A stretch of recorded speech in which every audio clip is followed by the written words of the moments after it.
What's Gucci? Everybody? Yo. Everybody doing all right? This is what episode is this? I lost track. 32. Thanks, Nova. This is episode 32 of the Longhouse Podcast. You'll be able to listen to us anywhere from Apple Music, Spotify, all that shit. You know what I'm saying? But we here with some special guests, man. I don't know if y'all can see it. We got the pixelated man himself, Mr. 3-Bit. What's happening, man? What's up, y'all? It's a pleasure being on here. I had Black Viking on my show, and we just are vibing. So I'm glad to be back. Such a great conversation. Yeah, those are some great conversations. And BLAQQ Skeleton and Supernova, it's super good to be on the podcast with you guys too. I've been watching you guys' show, and I really enjoy it. I be lurking too. We were talking about I be lurking in the back. So yeah, it's good to be on. That's dope. Yeah, appreciate you coming on for sure. And then we have y'all know this man. He's the legend, the man with the million, Mr. Randolph Thor. What's up, man? What's going on, guys? Thanks for having me. And 3-Bit, I think the last time we podcast together, you promised me Splinter Cell was coming soon. Where is it? This was like 3 years ago. Was it 3 years? It feels like it. It feels like it's been a while. Maybe it's still coming. Maybe it's still coming. Hasn't been canceled. There's been like 5 versions of that game that's been canceled. Yeah, maybe it's still coming. But who knows? Who knows? I love that game too. I love that game. And you know, it's funny because I think I was there for Mr. Black Viking's first podcast appearance ever. Yes. We were on I think Web Dave's show, right? Yes, we were. Him and Retry. What was that like? Colt was supposed to make it, but it was like 3-4 months ago, 5 months ago. Time flies. Was beginning of December, man. Yeah, that was before Xbox gave away all their games. That's right. Is that the timeline now? Like, I guess there's before the Xbox giving away their games and after. That's It's like before. So I always, given like the state of the community right now, I always state that that Xbox podcast was the Harambe moment in gaming. Harambe gone, just fucked up the timeline. Damn, bro, you gotta go back. All right, so I'm also joined here by the lovely co-host, Mr. Positive himself, Supernova. What's up, man? Thank you, man. What up, man? And thank you for Rand and 3-Bit for coming through. It's another day, you know what I mean? Another Thursday to have some great guests. Also, I'll be doing some lurking too, 3-Bit. I saw that amazing intro that y'all got on your show. Bro, that shit is heat. Fire, bro. And the intros that you say for each guest is fire. So thank you. Yeah, man. Clean stuff. Appreciate it. We was talking on the phone about that shit today. It was like that shit is heat. I'm over here geeking out. I'm like, and he put Fuzzy in the car. He over here shooting. Bro, I was over here geeked. We were talking like behind the scenes, like we should make that a game, like an actual game, because it seems like it'll be fun to play. Like you got Fuzzy, he's shooting out the car. For those who haven't seen it, basically my intro is basically I created pixel versions of ourselves, and then like he's shooting out the car and I'm on top of it, like just slaying zombies. I feel like that would be a fun game to play. Yeah, I don't know. Yeah, but yeah, appreciate it. We'd play it for sure. Yeah. Then we got the Bone Collector. These spiders aren't adding up. Mr. Black Skeleton, what's up, man? Hello. How are y'all? Appreciate everybody tuning in. Rand and 3-Bit, really appreciate y'all joining the show, man. We are really happy to have y'all on. I'm excited. Really curious to what y'all got to say. Always am. Thank y'all. Cool, man. Let me get this super chat really quick before I hit this jam session that we about to get into. Where we at? We got Lotus Esprit in the building with the $2 super sticker. Thank you, Lotus. Thank you for showing up. I saw what you did on Tuesday. I ain't forget. I'm about to blow the horn for you. I got you. Make everybody laugh out here. It's Horn Hub time when we get back after this this jam session. But let's go ahead and get into it. Got something new, you know. Gonna rock out. Throw up the set, baby. Hear them tunes, baby. Okay. We got Mr. Randall Thor in the building. Man with the million. You can't see him right now, but he vibing out. He got the head nodding. You know what I'm saying? Yep. We got Mr. 3-Bit up in the building. What's good, y'all? That's what I'm saying. BLAQQ Scale, Nova. Held it down on Tuesday for the Longhouse. I was in the chat, they was rocking. What a great show. I said, hey, I might hit a sabbatical. I might not come back. I'll just be in the background. But what we talking about today, gentlemen? We saw the Unreal Engine test. Shit look crazy. Scale about to hit us up with a little bit of knowledge on that. Hear everybody's thoughts. And if you didn't see it, you saw Xbox got a little dev kit certified. You know what I'm saying?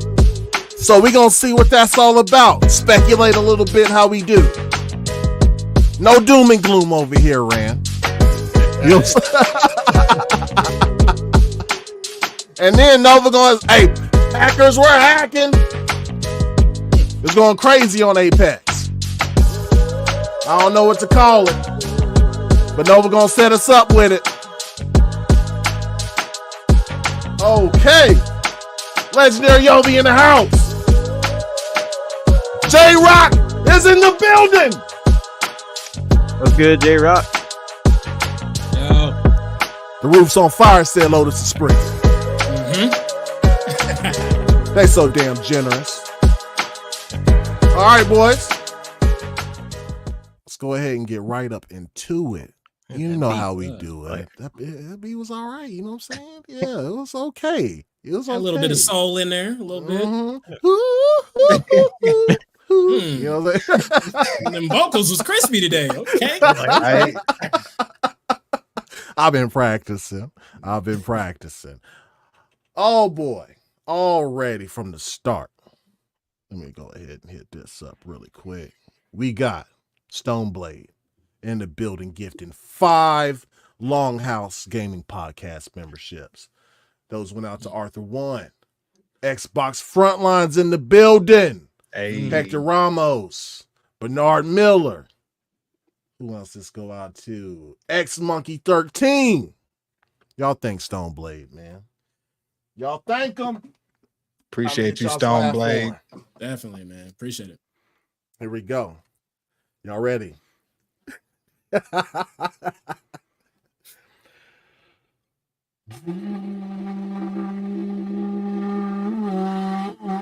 Oh, at the end there, I didn't catch a little swirly at the end. That was the first one. That's a warm up. All right, pretty good. man. Not too bad. All right. Not too bad. You ain't got a lot of me. That shit was horrible. Yeah, it was bad. All right, man. But Rand, this is something we do on the show. I'm gonna start with you, man. So anything that's you've been playing or watching as of late? Yeah, I just finished Banisher's Ghost of New Eden. God, I keep on hearing about that game, man. Good. Yeah. No, I really liked it. I think it's underappreciated. I think let's see, my time played on it was I pretty much did everything. I did all the game is essentially kind of a mix of, what would you even describe it? It's like kind of like God of War combat ish meets like investigations, because it's set there in the 1690s and you're a banisher who banishes ghosts. And there's a curse on this town, and a lot of things happen. So a lot of the game is kind of in that like semi-open world, a lot like, what do they call linear wide, or what do they call those kind of hub world things where it's like expansive, but it's not true open world? I think they call them wide linear, right? Yeah, it's like smaller zones, or I forgot what the word. Yeah, so there's a lot to explore, and in the beginning of the game, your wife, who like your girlfriend, who you do the banishing with, dies, and because you can see ghosts, she becomes your partner. So you like tag team, so you can switch between Red, who's the banisher, and he's got his like light attacks and heavy attacks with the sword. And then you can switch to the girl who's like a ghost, and she can, punch and do a bunch of like ghost things. And the whole point of the game is to try to get back to lift the curse, figure out why the curse is there. But a lot of the settlers around the map are haunted by other ghosts, so you got to figure out like why they're haunted. And a lot of those end up in a lot of moral conundrums where there's some bad stuff that happens, right? Yeah. But the ultimate goal is for you to either bring your girlfriend back to life through a like blood ritual, or have her ascend to the beyond. So, but the only way to bring her back to life is to blame the living, which means you kill the living. There's a whole bunch to it, but it was actually, I really enjoyed it. I mean, I played it for 50 hours. I thought it was really engaging. The two main characters I thought were fantastic. I was really drawn in by their relationship and the things they went through the game. I think it's a little bit on the longer side, and towards the end, because I was doing everything, you kind of get to that point where like, okay, I want this to wrap up now, right? 50 hours in, like, all right, let's get to the end. But I was really saying spoiler alert. Yeah, I was really surprised. I was really surprised by how good the game is, how good the game was. Honestly, it's made by Don't Nod, the team that did the original Life is Strange. Oh, okay. And Jasant. Yep. And yeah, dude, like if you're looking for something to check out, and if you're not playing Dragon's Dogma 2 or Rise of the Ronin, give that game a look when it goes on sale. Okay. Because I thought it was pretty good. Nice. No, yeah. If there's some pause, probably between now and I don't know, there's like a game a month that's coming out that I'm actually want to play. Right, like, so I don't know if I'll have time, but maybe if when it's on sale, put it in my backlog and get to it. What about you, 3-Bit? Anything you've been playing or watching? So I finished the game Coffee Talk, which I've been talking about on several shows. It's like it's in the name. You have coffee, talk to people. That's the game. And for some reason that game was like really relaxing for me, and so I beat that. That's on Game Pass. And then there's like this interactive movie I played where it's basically a game. It's kind of like a I don't know, Telltale type experience. Okay. And I accidentally bought it. So I guess it was on my wish list, and I just kept spamming like a button on Xbox. Okay. And then I guess they refreshed the wish list or something, because something happened to people's wishes, and then it popped back up.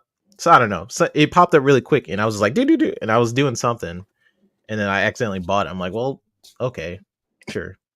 Yeah. So I played / watched the movie. It's called She Sees Red. Not bad.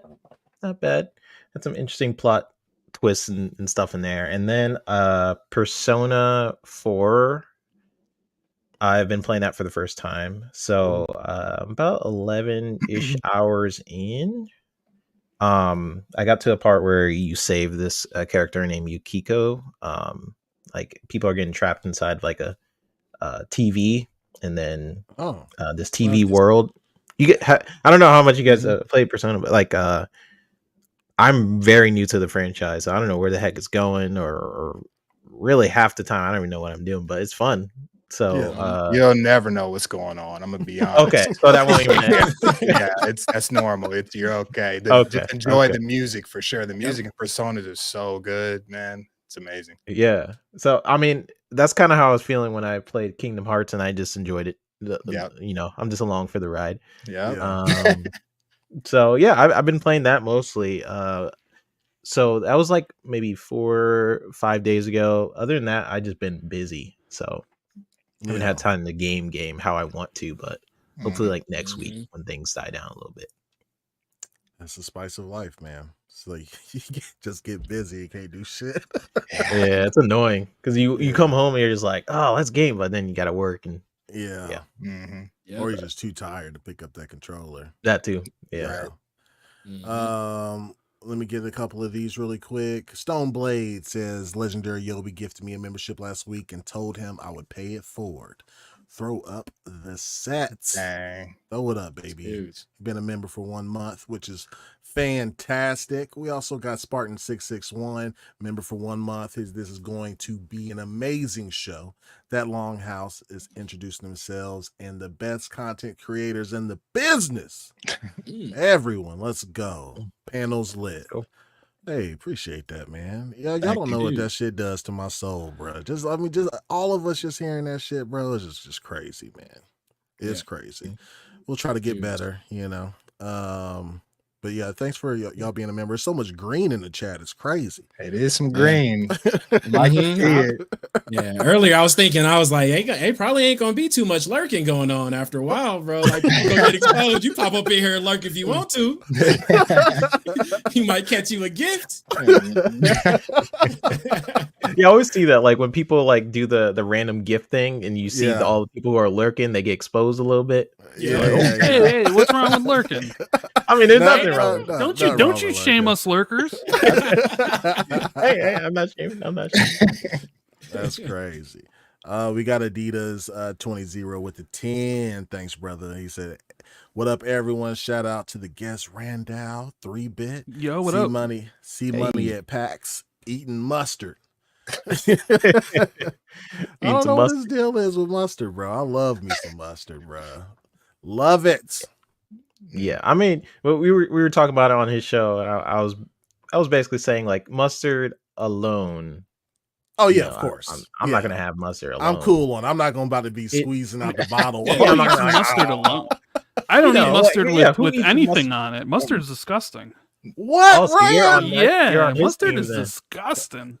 You wouldn't have it on a hot dog, Rand? I'm from Chicago, and you know, if you put ketchup on, if you could put ketchup on a hot dog, they probably gonna kill you here, right, for doing that. But I don't care. I'm not eating mustard on anything. See, I don't eat mustard on most sandwiches unless it has ketchup. It's like it's the yin and yang for me. You know. Yeah, I think what fucked me up was going to our dad's house or our dad's family in South Carolina, and they have mustard based barbecue, and that shit, it is something special. That shit like crazy. So it's mustard on everything for me most of the time. I love it. Put on your cereal. 3-bit. Come on, dog. You said it on everything. You're right. You said everything. All right, Scale, what you been watching and playing, bro? Been watching. Haven't really been watching too much. I got caught up on Halo, so I'm ready for that when I today drop that or catch that new one. And I watched Wonka. Check that out. Not bad. It's all right. I don't like musicals, but the original Willy Wonka movie was special to me. I remember that like it was yesterday when I watched that for the first time. But I don't like musicals, and it was very musical, but it was good. It's cool. It's Timothy Chalamet. He's good, man. You know, he doesn't miss. But that's kind of all I've been watching. As far as playing, I beat that No More Heroes 3. Had a good time. Final boss kind of trash, but the good game overall was cool. It was good, cool game. Playing a lot of Halo Infinite, man. Rank Slayer. Yeah, I'm back, baby. I had the Halo universe, man, and I hate when they take away Rank Slayer, man, because I just don't want to play that other stuff. But now that it's back, playing a lot. Bro, you played Husky Raid yet? Nah, only playing Rank Slayer. Husky Raid is fucking fun, dude. It's one lane. What is Husky Raid?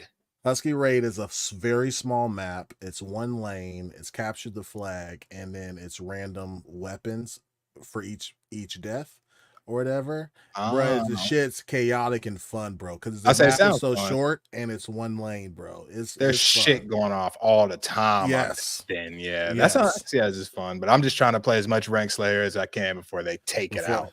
Yeah, they need to make that a permanent staple. They should. And I've been playing. I played Evil West for about an hour. Everybody in our chat was talking about it last time. I was like, you know what? I will play this, and it's pretty tight. It's kind of like God of War with guns. Yeah, yeah. I know that's Sign me like. up. I know it's kind of crazy sounding, but that's what you will get a sense of is like God of War with guns a little bit. So we got God of War Detective and we got God of War with guns. All right, cool. Yeah. That's all That sounds good. lit. It's not bad, actually. It looks great. I'm not gonna lie. It gets 60 frames, unlike a lot of games nowadays. Sorry, it's pretty crazy. 60 frames is the treasure I'm realizing. But yeah, that's all I've been playing and watching. Cool, man. What about you, Nova? I haven't been able to get a chance to watch much. I'm in the same boat the 3-bit in, man. So between Wednesday usually is my free day, but lately it ain't been that much free, man. But I do want to watch me some of this Last Airbender. I saw that hit Netflix, so that's on the. I want to see if it was done really good this time. M. Night kind of scarred me last time. I'm not gonna hold you. He did all right. I've been watching that. Oh, okay, so it's good. It's been okay, yeah. Like, but the way I see movies and shows are probably different from most people. Like, I always see things separately. Like I can treasure the cartoon, and another thing won't damage that for me. So I'm like, I treat it like, oh, let me see this interpretation, this different part. Besides, they you like the M. Night movie? Dragon Ball. No. Ooh, that one. That was that was another level. That was bad. not it. That wasn't it. No, that wasn't it. But no, I think they honor the cartoon in a lot of ways, so you might like it. Okay, good. And they got renewed for the season 2 and 3. I'm just curious to how they need to film quickly because the kid's going to age. So I'm just like, they need to get that rolling. But if they got the new couple seasons renewed, then it should be pretty good. Yeah. Nice. But besides that, man, I was playing a little bit more Sea of Stars, and I was playing Halo Infinite with BLAQQ Skell the other day. Man. We was getting them Slayer dubs, bro. So if y'all tuned in to Skell's live yesterday, you was able to see us both play. That's a fact. That's dope. Let me get some super chats real quick before I go to me. We got Adidas 20 with the 2, says Randall. You know here in Chicago, mustard everywhere. Yeah, I know, but not for me, bro. Not for me. And then we got Shutter Speed Gaming. He said, I love this podcast. You all are very inspiring here. It's more money for the kids. Yeah. Any tips on running a YouTube channel? I'm just starting out. Peace. First of all, thank you for the donation for the $5. If you guys didn't know, we got 99 people here. Listen, if you just now getting here and don't know nothing about us, and you liking what we putting down, hit that like and subscribe button. For all the folks that's been with us, hit that like button. And every donation that we do from here until December 5th, you can see like on the banner below, we are raising money to gift out gaming gear and a bunch of stuff game related to our local Boys and Girls Club. So all money made from this podcast via views, super chats, super thanks, super stickers, and the like, in our merch store goes directly to that. So we working for free this year, baby, for the kids. Pro bono. Yes, sir. And it's all good. All thanks to you guys, man. And our awesome guests, man, that helps elevate the content, so we appreciate y'all. As far as starting a YouTube channel, listen, bro, listen, I don't know what I'm doing half the time. I don't know. I don't any tips on, biggest thing is probably stay consistent. And you have to be in more places than just YouTube, if that makes sense. And from my perspective, right? Like I started doing gaming Twitter mid last year or whatever, and didn't start a podcast until December. But you have to be able to bounce around, like get good at a lot of things. TikTok, Instagram, whatever your niche is, TikTok, Twitter, and then create your YouTube channel, and you'll be able to converge all those. I think the most important thing is you got to be passionate about whatever you're doing. Hell yeah. Yep. So find something that you're really, really into, and like Mr. Viking said, be consistent. I don't even follow my own, rules, because people used to ask me all the time, and I'd be like, make sure you make regular videos. This is before shorts and everything and TikTok, right? The regular videos is the way to kind of like consistent growth. And I haven't even put out any videos. It's been like 6 months for me. I got to get back on that train. But yeah, it's first and foremost. Well, see, it depends. Like, if you just want to do something just to do something, yeah, pick it out to be something that you want to do. But do not think in the back of your mind that this is going to be a business. You got to get into it for the right reasons. It's got to be fun. It's got to be something that you just want to do because it's a hobby. Don't go in thinking that it's going to be something that is, you could retire from your real job or whatever, because a lot of people, they get it screwed up in their heads that I'm going to do YouTube and I'm going to make this money. I'm going to make this bread and etc. And that part of it kind of destroys the other part of, like, it's supposed to be a hobby and for fun, and they don't gel well together. Like, some people are able to do it, but you got to get into it for the right reasons. Is the most important thing, and it's got to be something that you're really, really passionate about first and foremost, and then you can just go from there. Pick that knowledge. Yeah, and I've been making like videos since I was like 10. And the videos I made were when I was 10 had more views than the ones I like spend hours and stuff on. And yeah, I mean, like Randall Thor just said, yeah, get into it for the right reasons. Be passionate about it. I started podcasting because of Xbox 2. I seen their show Xbox during. 2, huh? Wow. Yeah. Believe it or not, I started you I did. got 3 bit on the road, and Viking told me that he used to listen to me and Jez all the time when you were in Scotland. Yeah, during Norway. Yeah. Yep. Yeah, Crazy during time. COVID, I was like, I had nothing to do, right? So I was just like looking up gaming conversations, and your show was like the first one I watched. I was like, whoa, you could talk about games and people just come in your comments. I'm like, what the heck? I think Mav said the same thing too back then. Yeah. And then like you talk about stuff that you're passionate about, and people actually will tune in and watch because other people are passionate about it too. Cool. So then I tuned into Boom show, and then I was like, oh, this is cool. And then I asked Boom to be on. That's kind of how I started. So if you're just like passionate about games, you never know where it can lead you. Now, like, my passion for making videos has gone up and down over the years because now I do it as a career. So now it's just like, now I don't want to make videos at work and then come back and make more videos. So that's why I just appeared on a lot of shows. But lately I've been more inspired to do more content relating to podcasts. So everyone has their own journey, Yeah. And then to Rand's point, and 3-bit too, like, be passionate about it.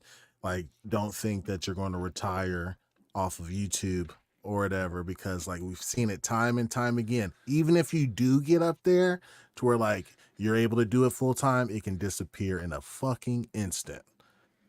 An instant.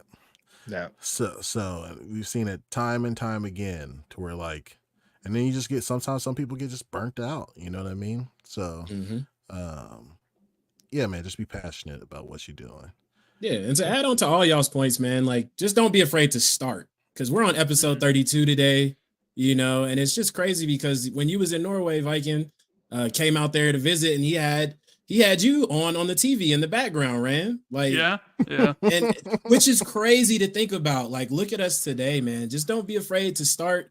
You can do a lot more than you think that you could. Don't be afraid to make mistakes. Even, we make mistakes all the time. You may see a Twitter post come up and get deleted and come back. You know what I'm saying? Because we still learning. You know, a little bit of hot mic last, on Tuesday at the end of the show. We still figured it out, man. Just don't be afraid to just go out there and start. To be honest. Oh, did you guys drop industry secrets? What? Hot mic?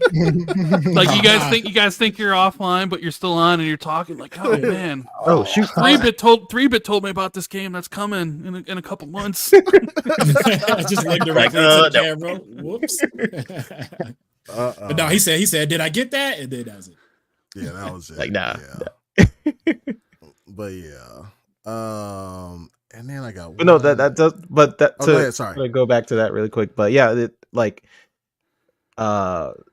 Xbox 2 really did inspire me. So like Xbox 2 and people in this podcast sphere, it's like a small community, but at the same time, like you'll see the same people in like different chats, right? Like some of the people that are in this chat I seen on other shows and stuff. So it's definitely a community, and like once you're in, it's just like I don't know, it's fun. So that's all I was gonna say. No, it's mad cool. Yeah. Damn, there was something I was gonna say. Yeah, like ran Xbox 2.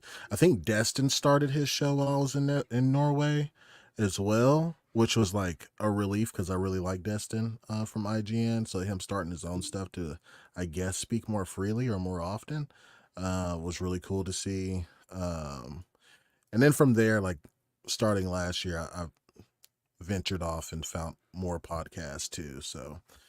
Which is dope, man. Didn't know all this shit existed, but yeah, I guess you're the godfather of all of us podcasters out here, Rand. I guess. For real. Yeah, which is mad cool, man. You and Jez doing your thing. And then hold on, I got the blue number. Holly just became a YouTube Shout member. out. Hey, Shout out to you, Holly. Thank you so much for becoming a member. Y'all throw up the set. Thank you. Thing. Appreciate it. All right, man. Oh yeah, what I've been playing and watching. Hold on. First of all, we got 127 people in here. Thank y'all for tuning in, man. Hit that like button if y'all can. I've been playing Unicorn Overlord. I've also played. Me and my son and his friend played UFC, the new one. I was whooping their ass, boy. I was those games are fun, man. Yes, I was crushing because they don't know how to grapple on the floor. I was wrecking. You didn't tell him? Yeah, I was like, here's the control here's the control settings. Yeah. Like get good, boy. And then I played Call of Duty Warzone Mobile last night. Yeah. How was that? Well, I play on a 12 because I refuse to upgrade until I feel like it's appropriate. So an iPhone 12, and it was good. It was actually pretty good. Yeah, I didn't have any issues. It was late last night, so I'm not sure if people today are having like server issues or whatnot. But last night it ran just fine. Did you run that with the controller? Yeah, I did it with the Kishi V2, and then I did some with the touch.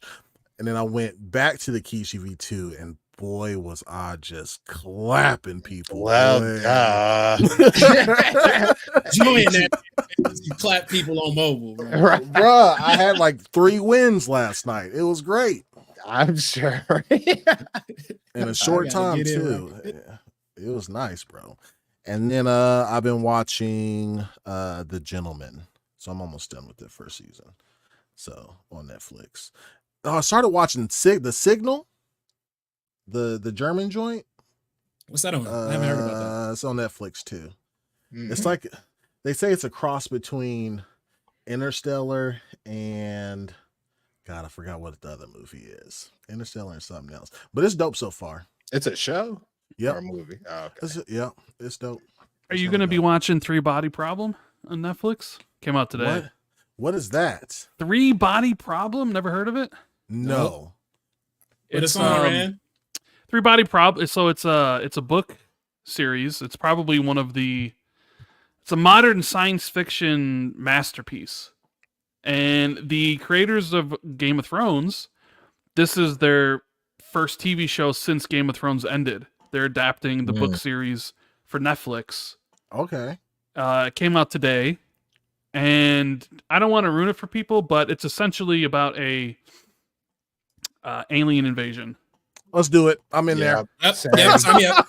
Writing Say it less. down. 3-body problem. Somebody in chat said there was another version. The Chinese version of 3-body problem is incredible. Yeah. So there's a Chinese version of 3-body Oh. problem. It's 30 episodes long. It's definitely more sticks closer to the books, where this one takes a lot more liberties. And it's more of an adaptation because I've read the books, and the characters are all like cardboard cutouts in the books, right? So you do have to do some adapting to make it more exciting for people on the screen. So yeah, there are 2 shows. There's the Netflix one, and then there's the Chinese one that's already finished that has 30 episodes. So I am probably going to start watching that tonight because I've been looking forward to it to see how they do. Hopefully they do it justice. Because Did you see some the of the Chinese one? I've not. No, I've not seen the Chinese one because there are a lot of philosophical questions, scientific stuff that really makes you think when you're reading the book. Like, oh man, how would this happen? Like, oh dude, there's some crazy stuff that happens. Okay. So hopefully it's good. All right, I'll watch it and I'll message you. It's like, so did it live up to it? or Right. whatever? Because if it's good and you're like, the book is still better, I might pick up the book. Yeah, that's cool. Yeah, I'll check that out. That seems sick. I mean, So, the yeah. last. So are these the same creators? Correct me if I'm wrong. So they did Game of Thrones, Mm-hmm. and then they rushed off of Game of Thrones, which pissed everyone off, to Bro. start working on Star Wars. Don't make me relive that. Yeah, I'm Right? traumatized, bro. Yeah, I know. I'm starting to rewatch Game of Thrones actually, so it's like it's fresh in my brain. And so they left to work on Star Wars, but then that project got canceled because of the backlash from Game of Thrones. So now is this like their next thing, or did they do anything? They haven't done anything since Game of Since then. Thrones, so this Okay, is their okay. first thing. Okay. They were super talented, so I'm looking forward to checking it out. Like, despite all the backlash that Game of Thrones got for at least like you could not like the last season, whatever, for at least like 6 something seasons, that was like 10 out of 10 I Yeah. agree. for I me. It was solid. So Yeah. Except for the Yeah. ending, it was great. Yeah. Yeah. Great show. So check it out. Shit, I was muted. All right, so let's go ahead and get into the first topic. I think Scale, you got the first one, man. I do. Go ahead and set us up with it. What's up, everybody? So, yesterday, Epic Games had a State of Unreal kicked off at GDC with some interesting reveals going on and what they're working on as far as the engine goes. I'll name off a couple things they're working on and just see your initial thoughts on everything. They had a Chrono Odyssey, like an open world MMO that came out. Star Wars Hunters, like a Fortnite-esque style of game. They had the Marvel 1943. We'll talk about that. And then they had the Unreal Engine Fortnite editor. That was crazy, Mira, the Unreal editor. And then the Lego Fortnite as well. That looked pretty crazy as well. I'll start with you, Randall. Did any of this catch your interest, or did you see the show? I caught bits and pieces of it. I didn't watch the whole thing. You're gonna have to refresh my memory. So what was there? Because I'm trying to remember what I watched. So Go ahead. Go ahead. I was just saying, so basically they just showed pretty much how their engine is going to work in an Unreal 5.4. And they pretty much showed how you can.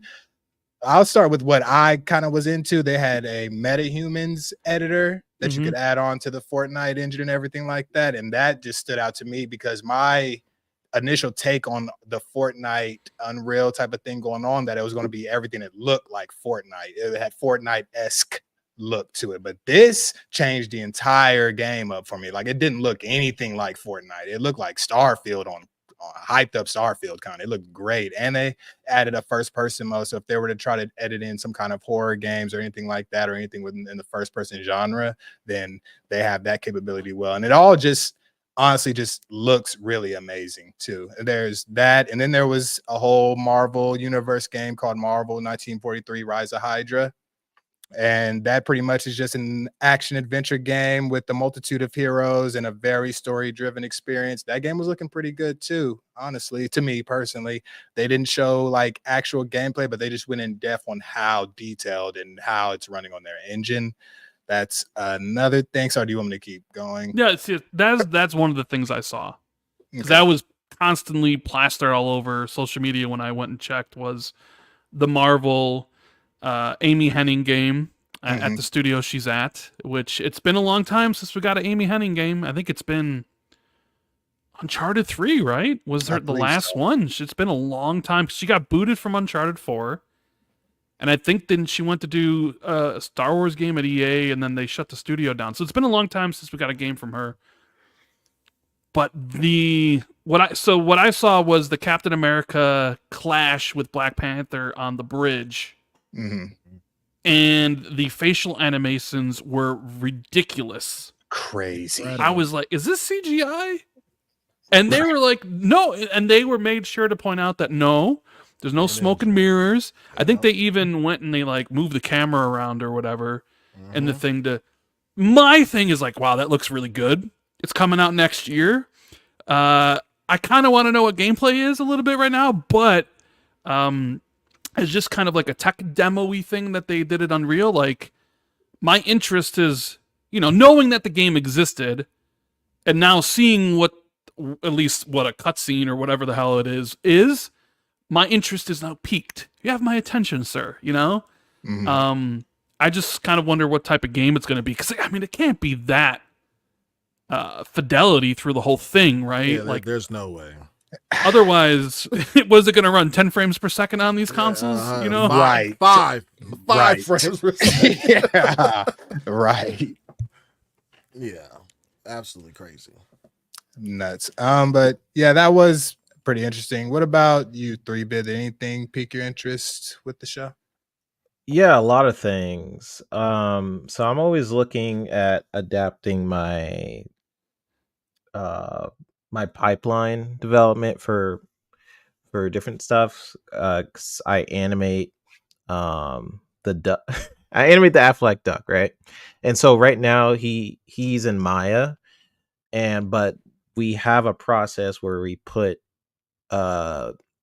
we have like different experiences, like you go to basketball stadiums and stuff like that, where we put it in Unreal Engine 5. So it's like the process right now is Maya to Unreal. But if you guys looked at the Unreal presentation, it's making me think I need to change my pipeline development to just animate in Unreal, because they were showing like different animation stages. Like they had like a dragon kind of like move around, and then they just adjusted the head, and then the animation is still there. That is cool. That's not something you can do easily right now in something like Maya. You have to adjust the keys, you look at the graph editor and you adjust that, and so the fact that everything is kind of procedurally based, that's exciting to me as an animator. And it's something I'm like, okay, you guys piqued my interest a lot more. Right. So looking forward to that. I seen they had animation move sets and stuff like that, where they showed you what movement looks like with like thousands of animations, and if you only did like a few hundred. Yeah. I mean, that stuff is cool. That was pretty much my job when I worked for these different companies, was basically creating the in-between sort of different move sets from mocap data, like cleaning up mocap data, making it usable in a game. And I mean, I'm glad I don't work there anymore. That's pretty much, that's a job right there. But that's super cool that they were showing that, and they're pretty much just giving it out to people for free. That's something Epic is doing quite a bit of. And Black Panther, just seeing that, I mean, yeah, those animations look incredible. MetaHuman, what it's capable of, like, so what you could do nowadays is kind of like you could scan your face, you put it in like Maya, you tweak it how you want, and you could just drop it as a MetaHuman, and they have realistic like skin textures and stuff. So I believe that's what it looks like. When you play the game, now how well it runs, that's another story. I don't know how well it's gonna run. Well, they talked about a little bit how much of the data they've been able to decrease it with like so it used to be like I forgot how the instance, I'm not that technical, but like it used to be like 1 gig or something like that, and they've trimmed it down to like 60 megabytes or megabits or whatever, right? So it doesn't take up nearly as much data, so which would be fucking cool, but that doesn't come out until, I think it just came out or whatever. So you know, we talk about a lot of this stuff, man, but like if they're just now releasing these tools, I don't know how hard it is for studios to switch up, like if they're already 3 years into development, or you know, finalizing, you know, what they're doing with Unreal Engine 5. But I can't wait to see I guess the tech more optimized and being able to be a practical thing to be on console and PC without your fucking CPU blowing up. Yeah, that's a big problem with a lot of Unreal games. Is it looks good, but they rely on modern day optimization techniques to optimize the game for them. It's a big problem within development. I feel like what a lot of studios need to start doing is think about optimization during the beginning of the project rather than like later. I get it at the same time, because like you're just like, let's just focus on building the game. But I feel like there's definitely a difference in when you think about when a game is being optimized pretty early in development, and how objects should even be created, because what they're relying on with Unreal Engine was with the poly count like almost being infinite with that stuff. So like, okay, cool. You know, just relying on these tools, I think does affect the end game. We've seen so many Unreal Engine 5 games come out and they're just kind of broken. A lot of reviewers barely talk about it for some reason. I don't know why that's a thing. You just play, you're like, what the heck? No review talked about how broken this game is. Jedi Survivor, bro. Jedi Survivor and stuff like that. Yeah. So I mean, it is what it is. I think and what you, to your question, like Black Viking, like how long will it take for these developers to use the tools? I hope immediately, but it's, I guess we'll see. A lot of those tools, I mean, it interested me in trying different stuff to put it into my own pipeline and make things easier, because it's one thing to render something on like Maya or something, but to do things in real time, like I was seeing, that's the best thing ever. So when they and Rand, you could pop in too, like if you know the answer to this. So whenever they're talking about, because I'm stupid, right? So am I. Somebody's going to clip that. I'm stupid. I'm done, right? So whenever somebody's talking about this is done in real time, no smoke and mirrors, that's done. How does that translate to me, like from porting that from in-engine to your Series X or your PlayStation 5 or your PC? Like, what things do they have to do in order for how it shows up on in-engine for it to show up that same way on your console? I don't know. I would love to have somebody explain that to me, because I'm not the tech guy. I'm not the engine guy. You know, when people come to me and be like, "Hey, what are the specs of the PS5 Pro? What does that mean?" I'm like, I don't know. Yeah. You know, or like, what's the difference between the, you know, like what you just said about this being in game, and what's the differences between being like in engine versus in game, and what does it take to move from in engine to in game? Like, I don't know. I'm not a developer. I have no clue. I would just be guessing just like anybody else, and it'd probably be wrong too. And then some developer would be listening to this and being like, "Oh man, they're so stupid," you know. Oh my god. So yeah, I have no clue. I don't want to give an answer because I just don't know. What about you, 3-bit? Well, just speaking from my job, I don't optimize it. I just create the stuff and hope my team is good enough to optimize it. Okay.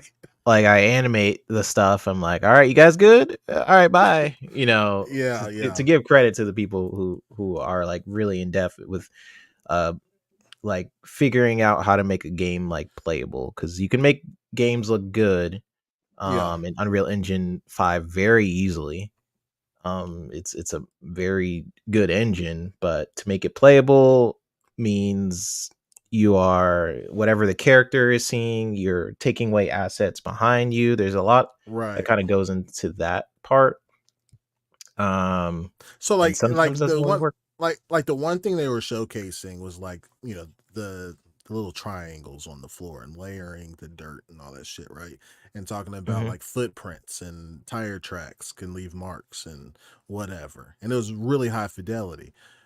But I don't think that's just going to translate to in like not how that looked to in game. That's like 20 years away, in my opinion. It seems like now maybe like with in engine cutscenes, right? Like how they showed, that's something that they're able to do. But like as a gamer, like yeah, you can make the cutscene look very pretty, but what's it going to look like while I'm playing the game? Well, I feel like that's what they were trying to showcase actually there. That's why they pulled back and showed the IDE that it was actually running in, instead of like just showing like a pre-baked rendering of the cutscenes and stuff. And that's why they had you with the camera going through, but you know, in and out of the scenes and things of that nature, and them turning on the light and seeing how it can, you know, it goes through the smoke dynamically and stuff like that, and how they're able to fast forward and come back through time. So they wanted to show you that, hey, this is just not a pre-render that we have. We can showcase these things in front of you right now because this is the technology that we have. I feel like we're getting closer to having like tracks on the ground, because with snow effects in games, they're doing a good job of leaving like snow tracks and like leaving snow trails. And I agree with that. Would take a lot of data that used to like kind of be a difficult thing to do. So they're creating systems that make it so it doesn't take as much memory and and they do talk a lot about the efficiency, you know, and what you were seeing with the snow and the layers, all, you know, with nanite and the light going through the smoke is, you know, they were trying to showcase lumen and how, you know, it can do lighting way different, because we all saw how the lighting was done in Unreal Engine 4 for Final Fantasy, you know. One thing that stuck out to me specifically was the lighting that's on like the characters' faces that's supposed to be shining through their hair.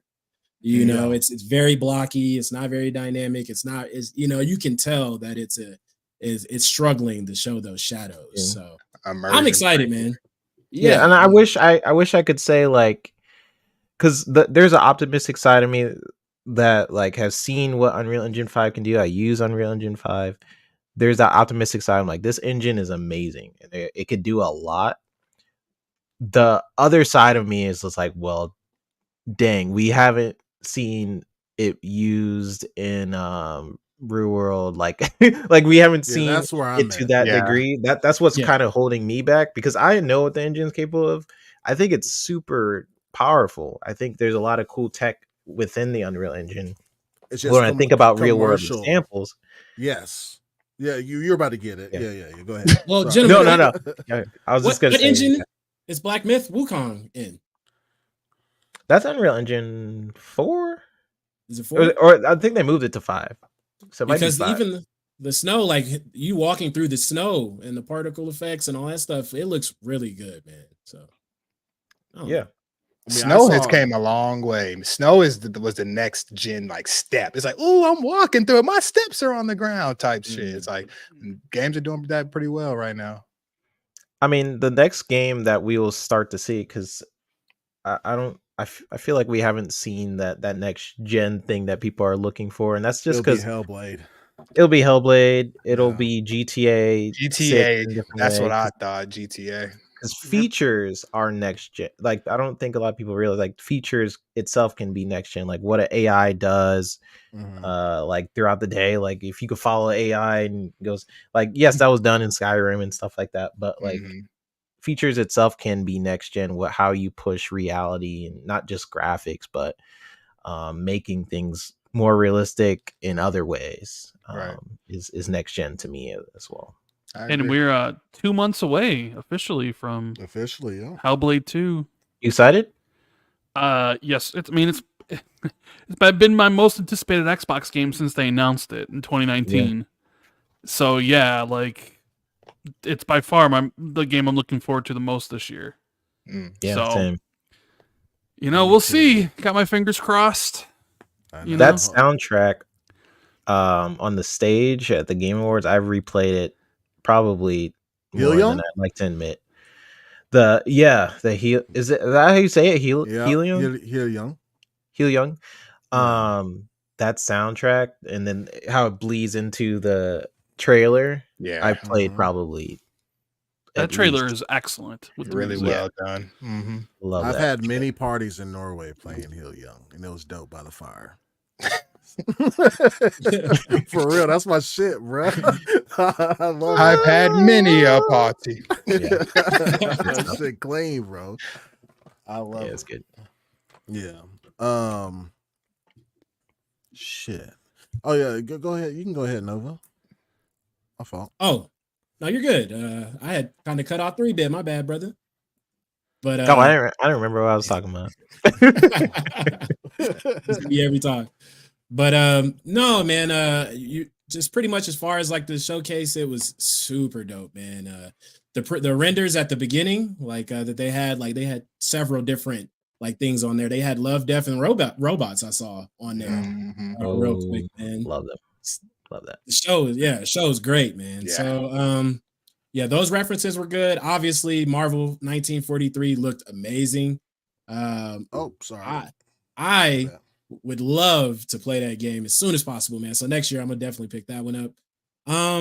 The update to the metahumans in the UEFN, which is the Fortnite thing, because I also had that same thing as you, Skell. I was like, oh man, they're gonna be building all these things for these people. They're gonna all look like Fortnite characters, and and that's gonna be that. So it was really impressive to see them take the Fortnite character and bring them to a totally different environment, and then show what's possible in that environment. So that's a really big showcase for Epic themselves to show everybody, hey, like this is what we can do. Yeah, they shut me up with that. I'm not gonna lie. They said, "Oh, you think it's gonna look like Fortnite? Nah, let's teleport, have them in this Starfield type shit." I was like, "Dang!" And when they went in the first person, I was like, "I can't tell. This is not Fortnite. Like, I can't tell what game this is." And that's all I wanted. That's shout out to Fortnite, shout out to Epic. That's all I wanted. I don't want to feel like I'm playing Fortnite. And even when he pressed like the pause menu, I seen like a little menu. I was like, "That's Fortnite, though." I see that little Fortnite menu up there. All right.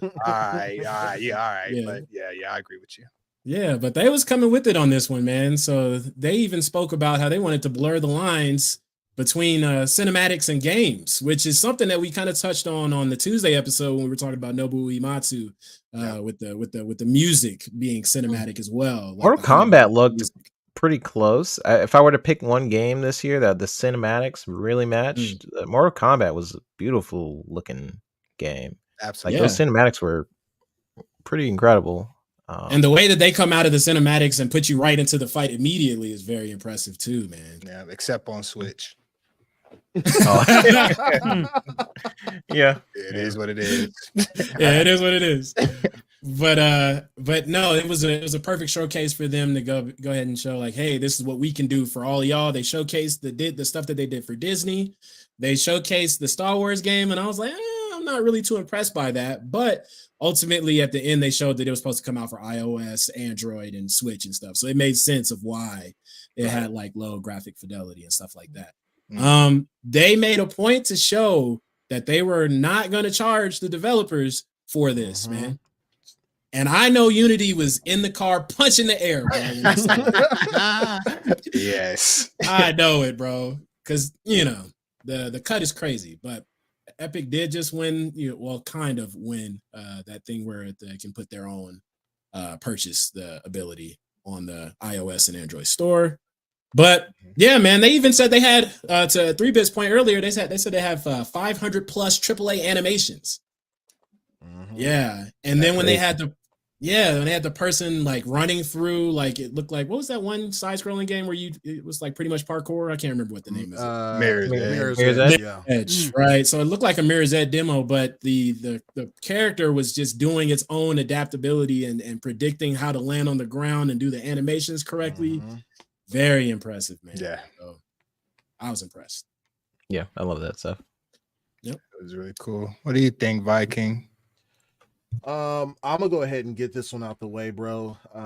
This topic. Listen, I was excited to see the Marvel game, what they were doing in engine, the Dune stuff, the Chrono joint, right? Like it all looked very impressive. Until I see a game do that and not fry my shit in real life, like I'm going to temper my expectations. I'm right there with you, buddy. I'm right there with you. Like that's remember that Unreal Engine demo where it's like it only could be done on a PlayStation 5. Yep. But it was really on a laptop. Yep. I saw that. Yep. But yeah, I'm tempering my expectations. It all looked really cool, but I was like, I'm not skeptical of the engine. I'm skeptical of maybe that engine is light years ahead of its time. If that makes sense. But we'll see. I feel like it was a bunch of CGI. It's like, that's what it felt like. It's like, we're not getting this actually. And if I do get this, I'm not going to be able to play it on my computer. So, and I know I ain't going to be able to play it. Bruh, no, I don't even want to get into how I'm going through stuff right now. But I know that stuff will not be for me. I personally can't even deal with that stuff. So I like what they're doing, but future. I believe we'll probably be in the cloud playing games streaming from like supercomputers or some shit before we are able to run that stuff natively consistently. Yeah. But we'll see. The thing. Oh, somebody's about to say something. No. Okay. The things that excited me the most, I think Fortnite. Listen, they own their grind with the hubs joint. Like they are really trying to sell to creators. Like you can put your game in here and create these different little islands like Disney's doing, right? They just recently did that with the Lego stuff. Like I think they're doing that very smartly. Because they also brought up like within the Epic store that you drop your game on the Epic store for 6 months, 100% of revenue goes to the dev. That's crazy. 100% is I don't know on the thing. I don't know on the back end how they're gonna rake them over the coals, but initially that it sounds about right. Somebody gonna complain about it after that 6 months is up, but them not having that 70-30 split and it's going to just be 100% go straight to the devs to recoup the cost. That might, if that takes off, that might set a pretty decent precedent for other stores to lower their, depending. It just depends on how successful it is. But do y'all remember if that was, it has to be exclusive to the Epic store? The game itself? I think the game itself on PC has to be exclusive to the Epic store. It's like Alan Wake, that shit was only on there. I was confused. I was like, how do I buy this game? Oh yeah. Okay. Yep. Yeah, for the 100%, right? Revenue. Yeah. Yep. Yeah, it's got to be Epic exclusive for 6 months, and they would get all the monies. Yeah. But 100% of nothing is still nothing. Yep. There you That's go. factual. There you go. It is. Yep. That's the problem. It's like PC guys don't want to use other launchers other than Steam. And hey, I'm all for developers getting more support, especially like nowadays when like it seems like they're getting laid off at record pace. Yeah. So like, oh yeah, like the dev getting 100% of the revenue instead of the storefront. That's pretty cool. But then it's like, oh yeah, but nobody wants to use the Epic storefront. So I do not. So it's like, I get why Epic's doing it, because they're trying to do anything to be like, please bring your games here, make it exclusive. But gamers are just like, nah, we'll wait. Like, we'll wait to come to Steam. Like, we're not, whatever. We know it's coming to Steam eventually. We'll wait the 6 months or a year, whatever. Your game doesn't basically exist until it comes there. So why are people so stubborn with that? I'm just curious. I don't know. See, I'm a console guy. I'm a console peasant, right? Yeah, same. I'm a console peasant. And if there's a game I want on another platform, I'll get the other platform. Well, if there's enough of them, I guess I would say. Like, if there's something I really want, or there's a collection of like cool stuff. Yeah, you would think just downloading another browser would be like, or another launcher would be like so simple. You don't even have to pay for anything. It's like, yeah, it's not like free. you're changing out your PC. Yeah, it's not like you gotta be like, oh man. If you're like a PlayStation guy and you're like, oh, I really want to play Hellblade and Indiana Jones, $500 goes out of my wallet, right?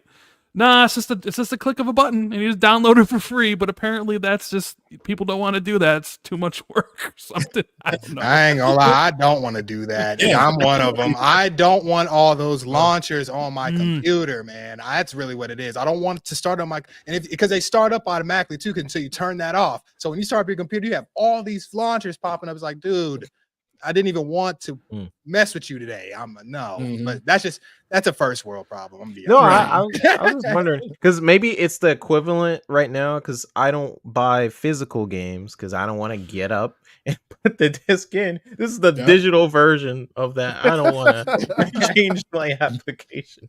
Yeah, no quality of life change, man. It's right there. To be honest, because after a while, man, like you tend to forget where you bought these games too. Like, you've been buying games for years.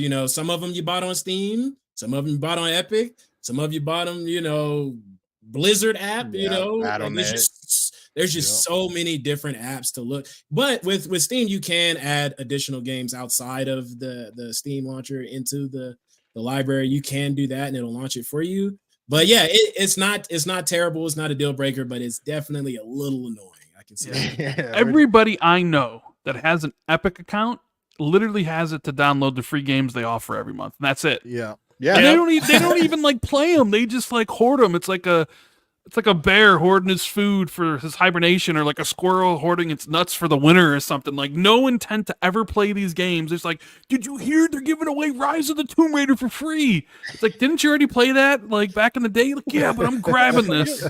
No intentions of ever playing it. Yeah. I do it with my PS5 too. I make sure monthly I get in there and get what I get, and I get to keep them. So I'm keeping them. It doesn't matter. Yeah, I did that with Borderlands probably like multiple times. I'm like, one day I'm gonna play this because it keeps going on sale and I keep getting the other editions. I don't know when I'm ever gonna play it, but maybe one day. Who knows? One day I will. I mean, I guess maybe I don't know. I would imagine if like the only way to get people to really use the Epic Store is if developers in mass kind of had to talk to each other. Like, listen, let's just all put our games on Epic. All at the same time. It's like, you know what I mean? Like, it would have to be a coup. Yeah, I don't think Gabe gonna go for that, bro. No, but Gabe... I mean, like, I guess maybe it depends on like if Grand Theft Auto 6 was an Epic exclusive, that would get people to go over. Yes, like, what would be something else? There is no equivalent to GTA. There is. Yeah, there really isn't, is there? I was trying to think of one too. I was like, I'm trying to think of another big PC. Like, I don't even know. Like, when Baldur's Gate 3 came out, would that have been a big thing? But maybe the new Black Panther thing. Maybe. Nah, I think people will just wait. You think people will? Okay. I think people would wait. What about Call of Duty? Oh. Yeah, that's the other equivalent, I guess, right? Yeah, I guess. Because a lot of people buy it on Steam versus the Blizzard joint, right? But if they put it on Epic, but it would have to be exclusive to Epic, though. Wouldn't it be like? Wouldn't be on BNet? Yeah, it wouldn't work. It wouldn't work. Yep. No. And it's on Minecraft too. That'll do it. Minecraft too, huh? With ray tracing. With ray tracing.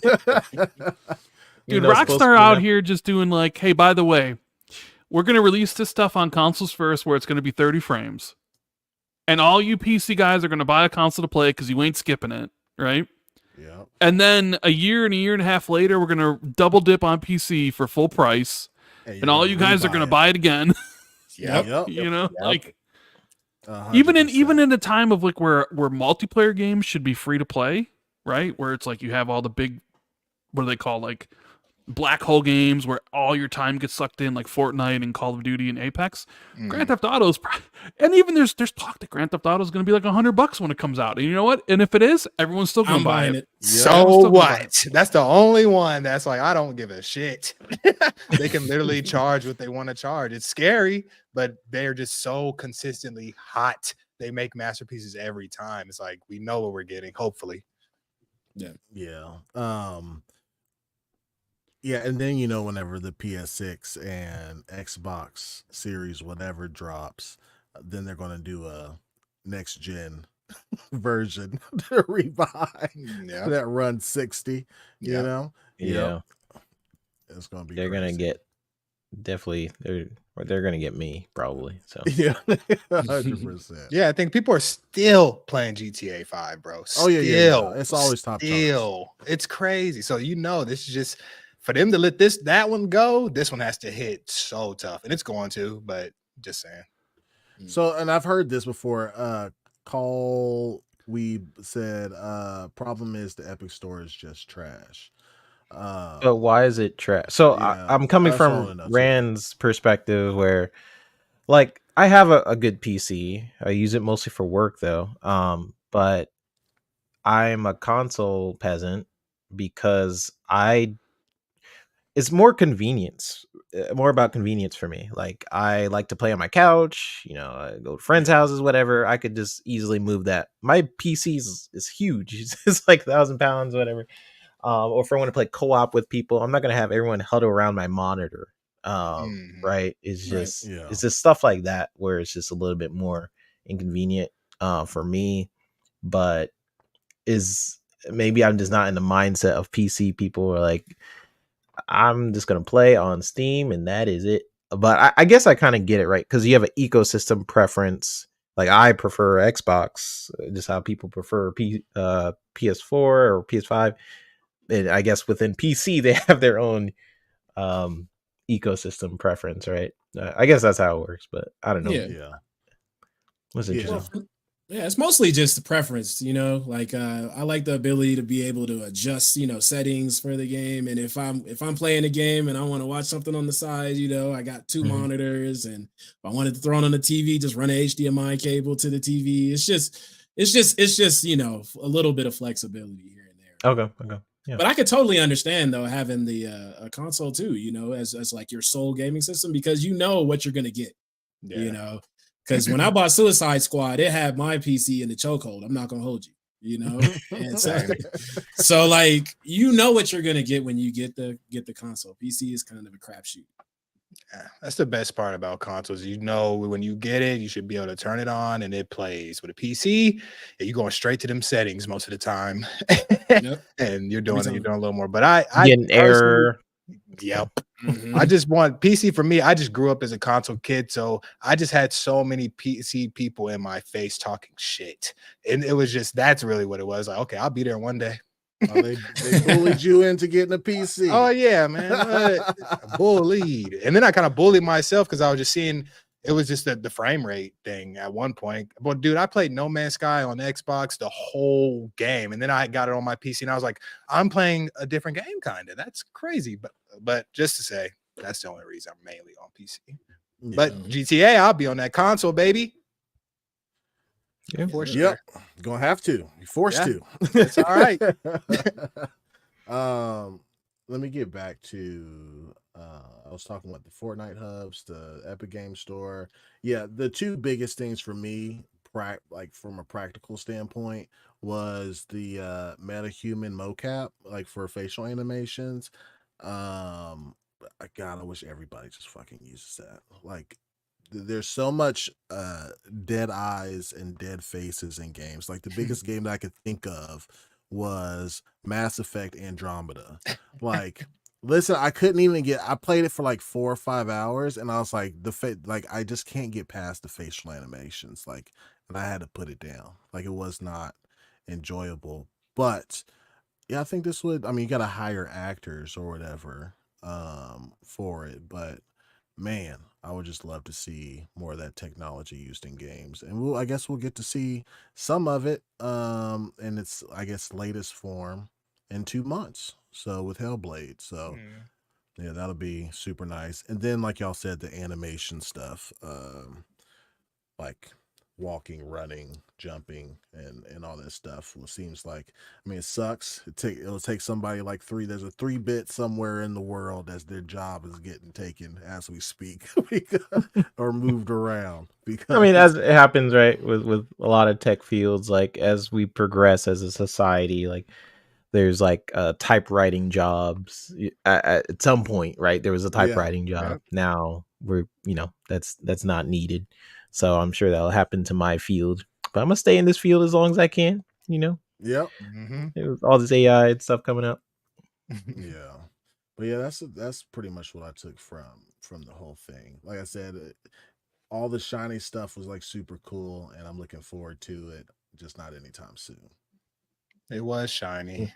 It was shiny. Yeah, it was dope though. I was like, I'm not gonna hold it, bro. It was dope. I was like, shit, that looks good.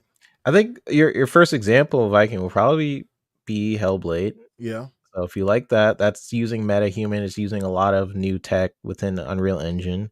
Right. And then after that, I'm trying to think of another game that's like right after that is probably using a lot of that tech. But I mean, that would be the first case example, I guess. Yeah. Mortal Kombat, I don't even think it used 5. I think it actually used 4, but I don't know.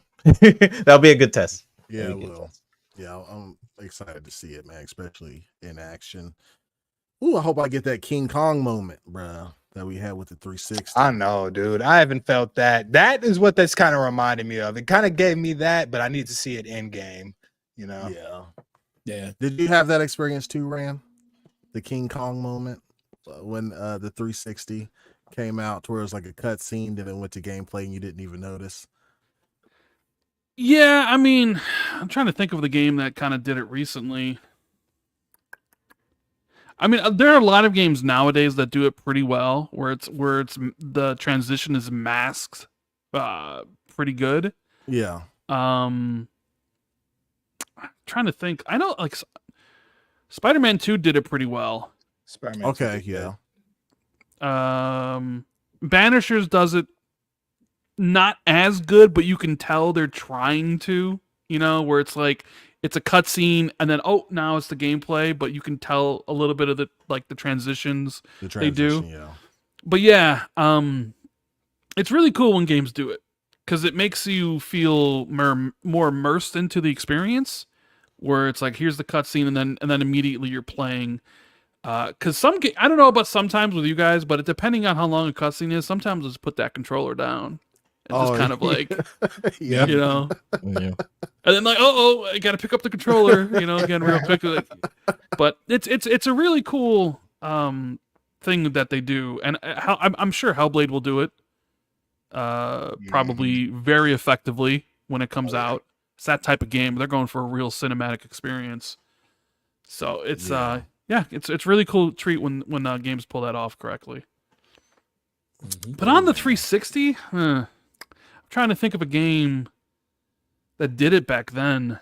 King Kong did, bro. King Kong was a turd, though.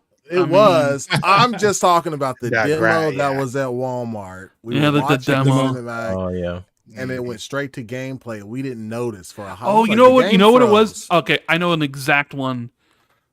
BioShock 1. Ooh. Okay. Because it starts off in the plane, right?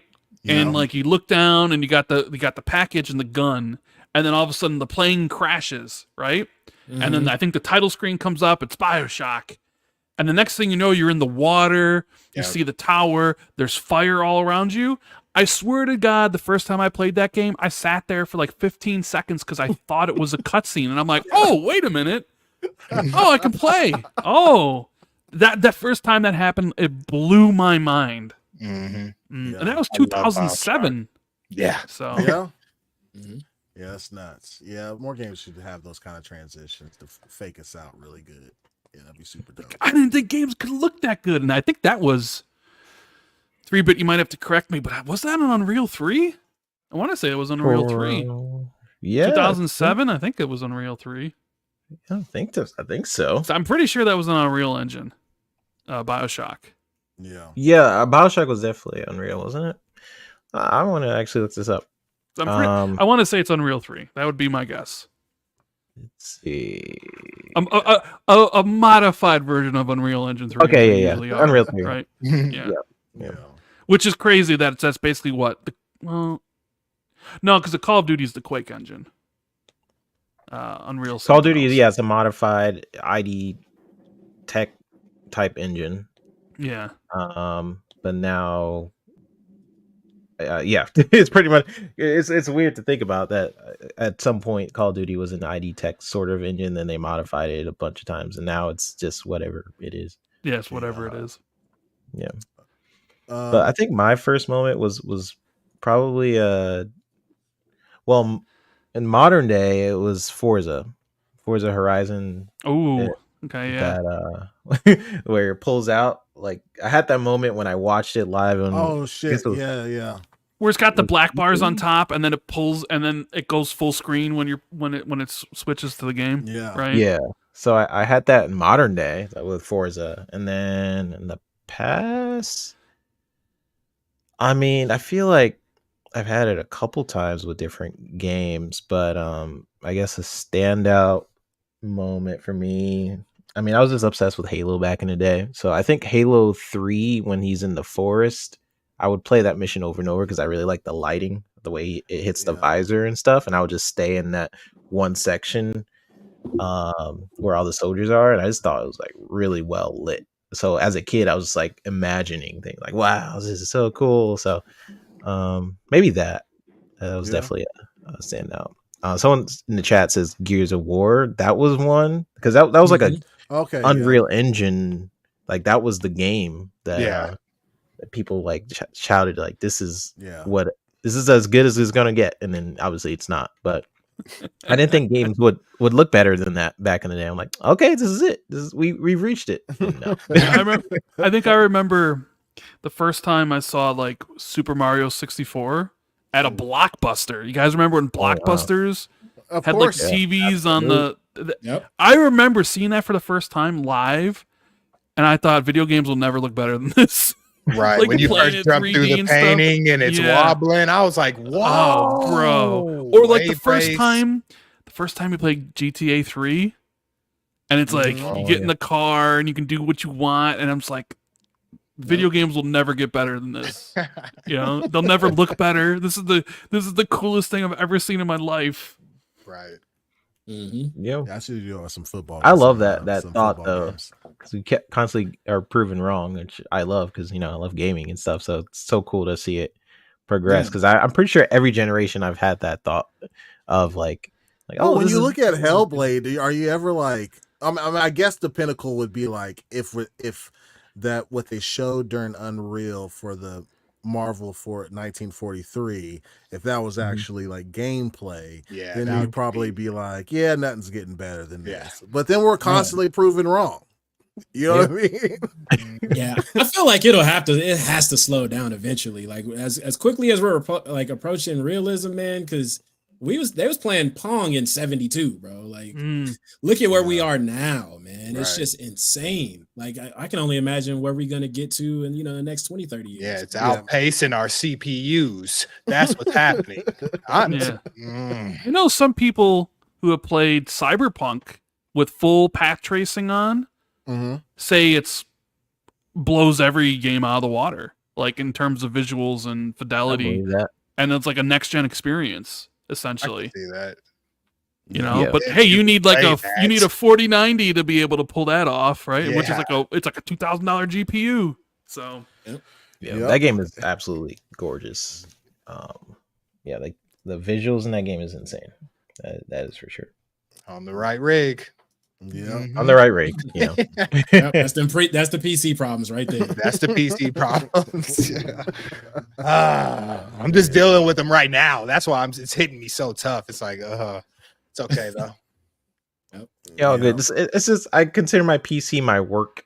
Like I don't want to play on my work PC. I think that's what it is. Once I change that mindset, I could probably play more games because I have a 3090, so it's a good, good graphics card and stuff. But yeah, I think that's why like my mindset is like this is my work computer, and then if I want to play or watch TV or it's like a separate room and all that. So. I feel my parameters for whether I play on PC or console is whether the game is better for me on mouse and keyboard or on a controller, right? Because like I'll play like Civilization, like any top-down games like that, tactical games, Flight Simulator, those games I play on PC, like, and nothing else. But like, or shooters, like competitive shooters, I can switch between the two, but I'm more comfortable with mouse and keyboard for shooters. Everything. Them RTSs absolutely have to be played on PC. That's just because you're clicking around. And leave. I mean, you can. I mean, they have really good control systems now for RTSs. Because I play some on my ROG, like Age of Wonders. I've been playing on the ROG, and then also on not Age of Wonders on PC, but I used to play a little bit of Civ to get a Civ fix on my. I bet you would have did better on PC though. That's just the thing. It seems more efficient on PC. Yeah. Like, it just they're playable, precise. Even like, it had StarCraft. Even it had Baldur's StarCraft Gate. on 64. Yeah, even Baldur's Gate. I'm playing on PC. Like I'm not like I rarely will play that on console. Yeah, Baldur's Gate I'd rather play on PC as well. Yeah. But yeah, let me get this super chat really quick. Or okay, BT Maverick 707 member for 1 month. He said having the Steam Deck makes you want those games in Steam, and those non-Steam launchers are even more of a headache, which is a smart move by Steam.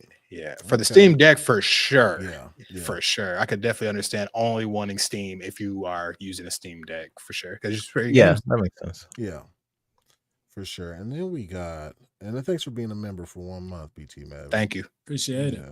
Then we got Nerds and Other Legends. That's the homie right there. $5 super chat. He said, I sacrifice all the crazier visuals for shorter dev cycles. I miss the days of a new IP being born with couple sequels within a single generation. Fucking facts. Same. Oh man. The first thing that popped in my head was Gears. I don't know why. Gears 1, Gears 2, boom, bangers. The Gears problem 1, 2, is 3 bangers. Right? You're right. Yep. Hell, they did 4 Gears games in a single generation. It was Tactics. It was Gears 1, 2, 3, and Judgment. All in that generation. That's true. Yep. They did the same thing with Uncharted, right? Uncharted, yeah. 1, 2, and 3. Yeah. Uncharted 1. When did Uncharted 1 and 2 was like 4 years, or was it closer than like? Uncharted was every 2 years. It was like 2007 and 2009, and then I think then even Uncharted 3 was 2011, and then Last of Us was 2013. So they were on a 2-year cycle as well. You were back during the 360 PS3 gen, where you got sequels every 2 years, Assassin's Creed every year, Mass Effect, new IPs. 1 and 2 was like. Hold on, Mass Effect 1, 2, and 3 all launched on 360. 360, yeah. Yeah, 2007, 2009, and 2012, I want to say. Yeah, 360. All three BioShock games. BioShocks. Oh we were spoiled. We were spoiled. Yeah. We were spoiled. There's 2. Now you're lucky to get 1 game in a franchise per gen. Yeah. Yep. The problem these studios have is the conversations that they have with these studios is pretty much it's a lot of strategy.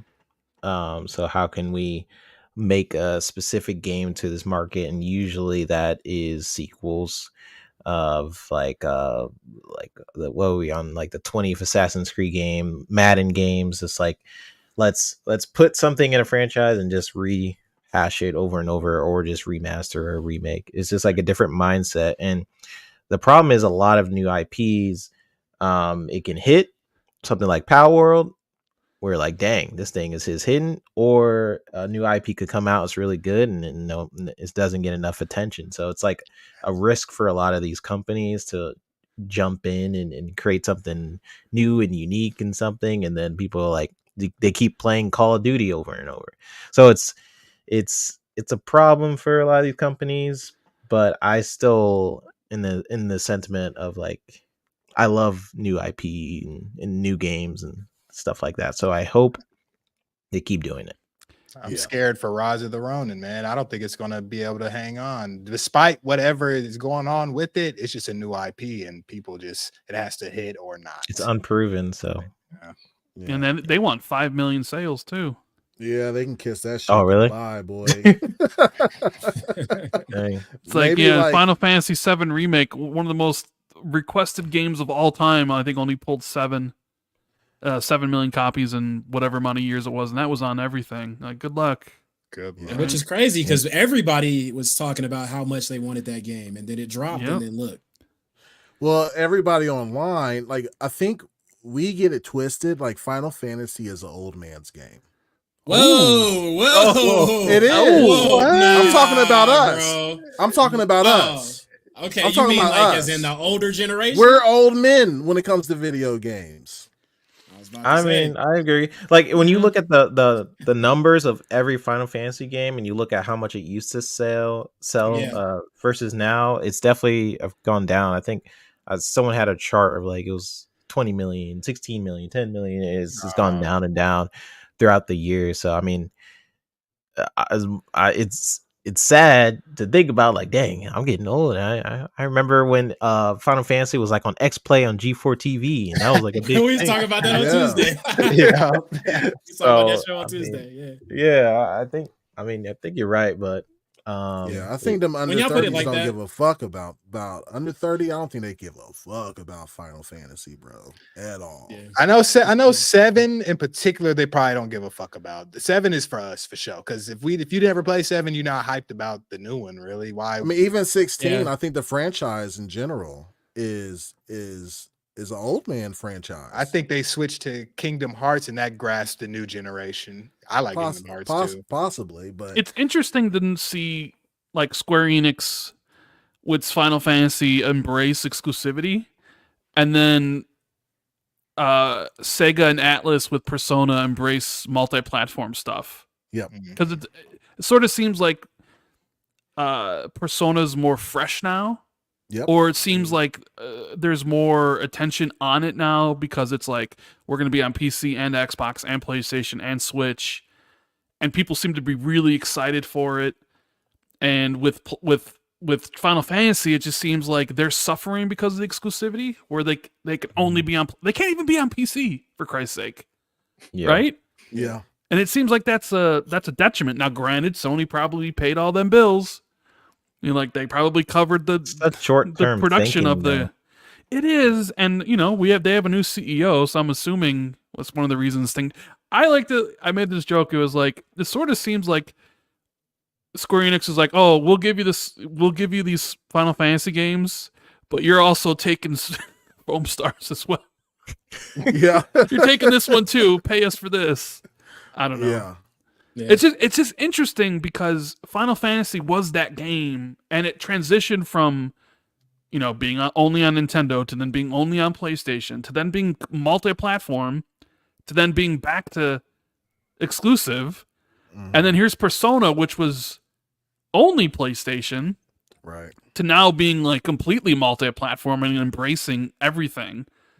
And it's like, okay, which strategy is the best one? I guess we'll see, I think with the budgets exploding over the past couple of years, like there's no choice but to be multi-platform, which is why I think Square will never sign another one of those deals again. Yeah, and Square, I mean, they're the kings of complaining that they're not making enough money and then restricting themselves.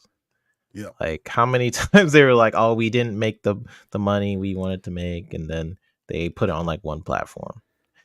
Like, I mean, they're a third-party publisher, which people forget sometimes because like, oh yeah, Final Fantasy, that's a PlayStation game because people are now like that's a part. Sony, I guess, is in a lot of people's mindsets. But to me, they could have done a better as a company if they kept their Western division. That's just my opinion, because let's say you're not into Final Fantasy or any type of games like that. At least you had another set of audience that likes their Western games, like something like an Avengers or something, that they would only play those type of games, not necessarily Final Fantasy, who not really into the RPG mindset, like, oh, I won't play those, but I'll play something like that. And then they just sold all those studios for NFT nonsense. Wasn't that the reason? Like, yeah, I mean, but the real reason though is because they spent a pretty penny on the Marvel IP and Avengers bombed. I believe that, yeah. And Guardians of the Galaxy probably didn't sell well, right? It was a shame. It was a good game. It was a great game. It was a great game. And they didn't have any faith in IO Interactive. People forget IO was with them, right? Yeah. And Hitman 3 is a massive success.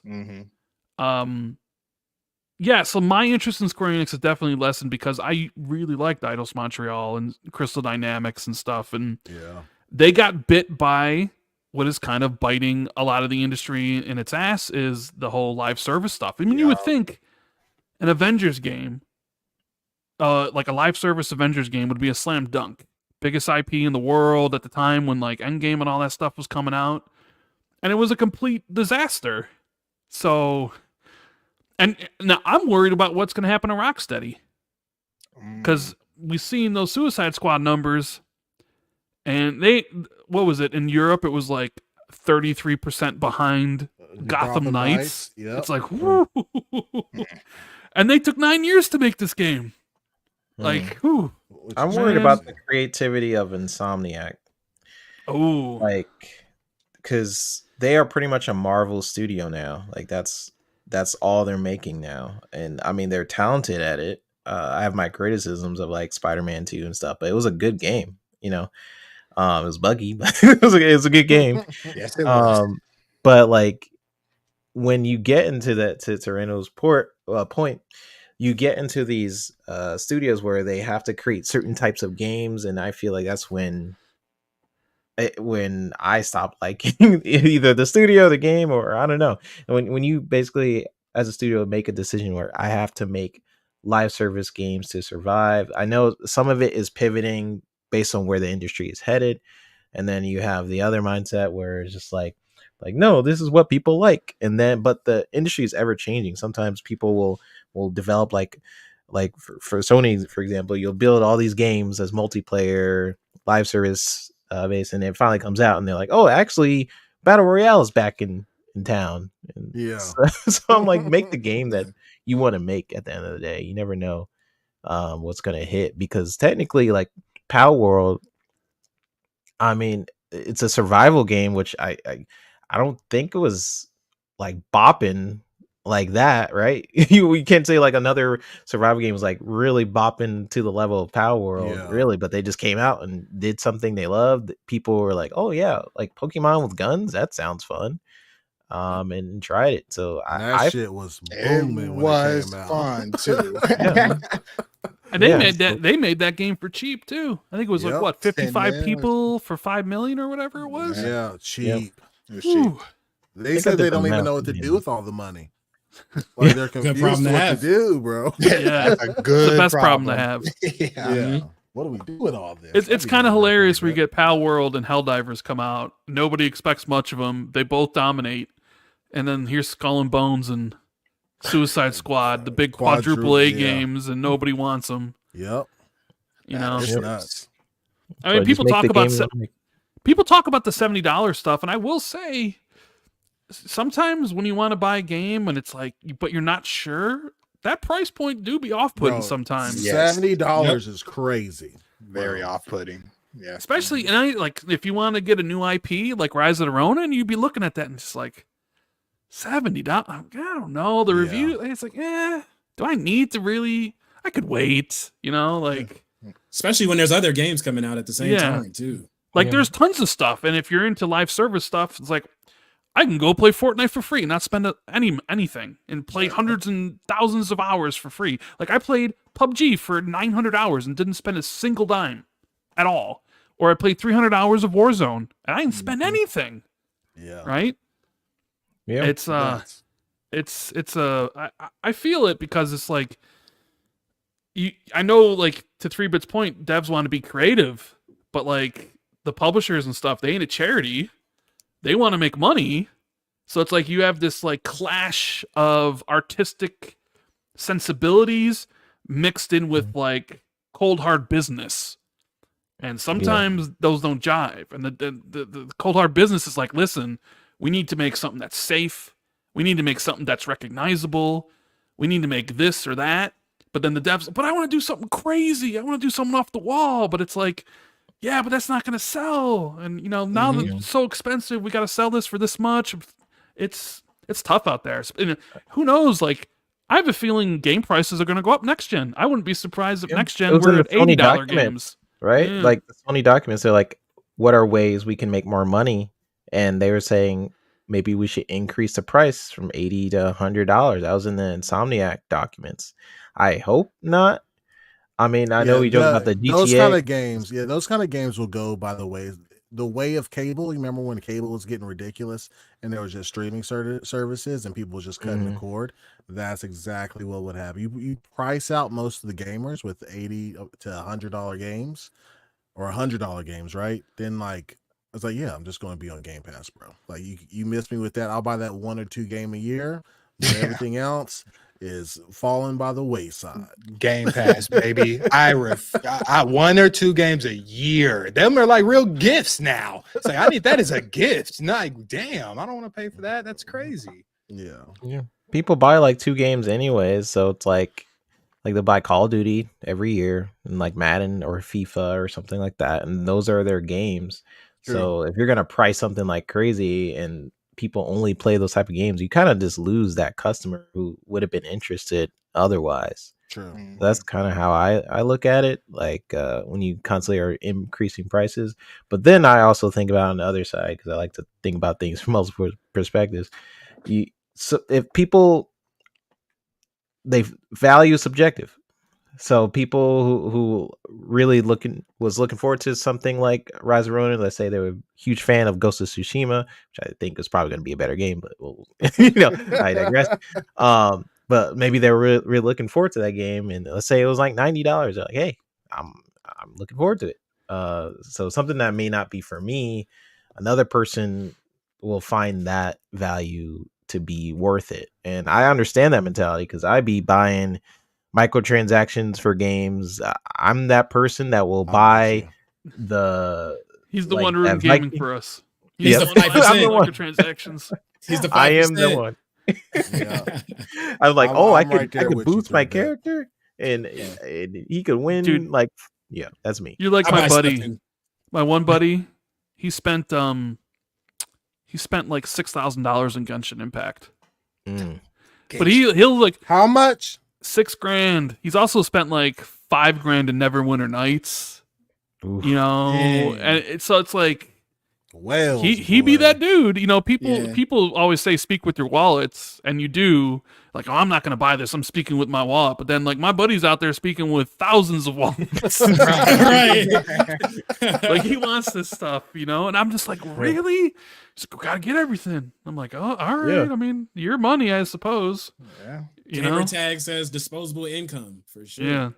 5 to 6K. But, dude, when he told me that, I was just like, you did what? You did, huh? I could see another universe, another 3-bit out there who's probably doing that, probably thousands of dollars in like Genshin Impact or something like that. Like I could see that happening because sometimes I'd be stubborn too. I'm like, let's say I'm playing NBA 2K and I want my character to be like, I'll lose a match or something. I'm like, nah, I need this pack. I can't be losing again, right? Yeah. And then like, oh, but you got to get the $40 one because the $20 one you can't fully get this pack, so I get the $40 one. They smart, they know exactly what they're doing. But yeah, unfortunately I'm part of the problem. I'm right there with you, bro. League of Legends and Apex kicked my ass with both of those. So we got. I'm gonna try to squeeze this in here because we're kind of running out of time. So I'm gonna set this up really quick. We all saw that Xbox South Korea certified an Xbox developer kit, right, within the last couple of days, I believe. Then Tweaktown tweeted like a leaked picture of the developer kit, which looked very similar to the dev kit of the Xbox Series X or S from last time. The thing I want to ask you guys, and usually these dev kits come to you like just a few short months before an actual release, right? Or do you get them in advance? Like, how far in advance do people get dev kits? I thought that you would have to get them in advance, right? If you wanted to. Well, you get them in advance. I was thinking years. But how far in advance? I don't know. I couldn't tell you. I mean, I think Tom Henderson just reported that like some devs just started receiving dev kits of the Pro early this year, with first party kind of getting in September of last year. Okay. So at least for that, that's kind of like a year out, a year plus. I don't know when they started getting like dev kits for like the Series X or the PS5. I don't know how much 3-Bit could tell us. I'm sure he knows, but he probably signed a document saying he can't tell us. Yeah, probably. Yep. This topic sucks. All right. Yeah, I don't know. Yeah, you can't. Don't do it, man. Don't do it. I won't do it. I think like from what I saw, like whenever Korea certifies a dev kit, usually it's like within a couple of months the product is out, which is weird, right? Like from the last 2 generations, I think somebody had a timeline of whenever it was certified, and then it's out like within 3 or 4 months. So it might be some like mid-gen type of stuff. I don't know, right? Like I don't think you need a whole new SKU for Project Brooklyn, which was kind of leaked, unless something drastically changed within the device. Am I correct on that? I don't know. You might. I don't know. Yeah. I mean, based on the rumors, it would be cool if like there was rumors that this could be the handheld thing that people are talking about. Based on the better be. I mean, here's the thing. Based on the documents, all we know from Xbox, what they kind of got leaked out last time, and their big leak was that they were working on a diskless Xbox, and like some sort of cloud version, right? That was like Keystone from Brooklyn, yeah. Brooklyn. That was the previous rumor, and then plans could have changed pretty drastically from that point. And it was also like the controller, with the haptics and the impulse triggers and stuff. And then the only other thing we kind of know, just to basically come put all your evidence together, then Sarah Bond came on stage and said that we are going to have our biggest update to hardware or something like that. It was biggest technological leap. Yeah. Big. Yeah. So putting it all together, it could be something cool. But we don't know. So my question to you guys is, because there's been a lot of contention within Xbox community with the PS5 Pro announcement. I'm of the mind to where I want Xbox to save their resources and skip a mid-gen refresh, as far as like with like more power or whatever, kind of like with the One X, and then leapfrog PlayStation 2 years before they drop their next gen, right? That's where I'm at with it, and I have my reasons or whatever. But in between that, I do want a handheld, right? Or like Rand was talking, maybe it's a combination thing where you get a handheld and the next gen Xbox at the same time. But I want to see where you guys are with the PS5 Pro coming out if at all Xbox should respond. I can't say if Xbox should respond because that thing had to be in plans years ago, right? Like, so they either it's Schrodinger's console, I guess. It is. It's not. Yeah. It's both. So what strategy do you guys want to happen? I guess I should say, and I'll start with you, 3-bit. Strategy I want to happen. I'm trying to think because we were joking. There's posts Xbox giving its games to everybody, and then there's the before and the after. Before and after. So it's like you try to figure out what their strategy is for this upcoming generation of why they were even testing out those games and what their new plans are and stuff like that, and how much do they consider PlayStation a competitor to the point where they would change any plan of releasing hardware. I'm of the mindset that if I was Xbox, I would just continue doing what I'm doing. They are in a separate sort of trajectory. If you were going to have like a brand new console and skip a mid-gen, which is what I think they probably are doing, but I don't really know. But that's what I would do. You have PlayStation 5 release their console, but then you just be like, hey, here's a brand new Xbox console, and maybe it's a hybrid sort of situation where it's a lot more powerful than the Series X, but maybe it does have that handheld, so you get different markets there, where it's like kind of like a Switch sort of situation. That could be cool. But yeah, I don't really know what to think. I think I feel like that would be a good opportunity for them, but at the same time, they are thinking way ahead than me. They have a lot of strategies. Sometimes to their detriment, they look to the future.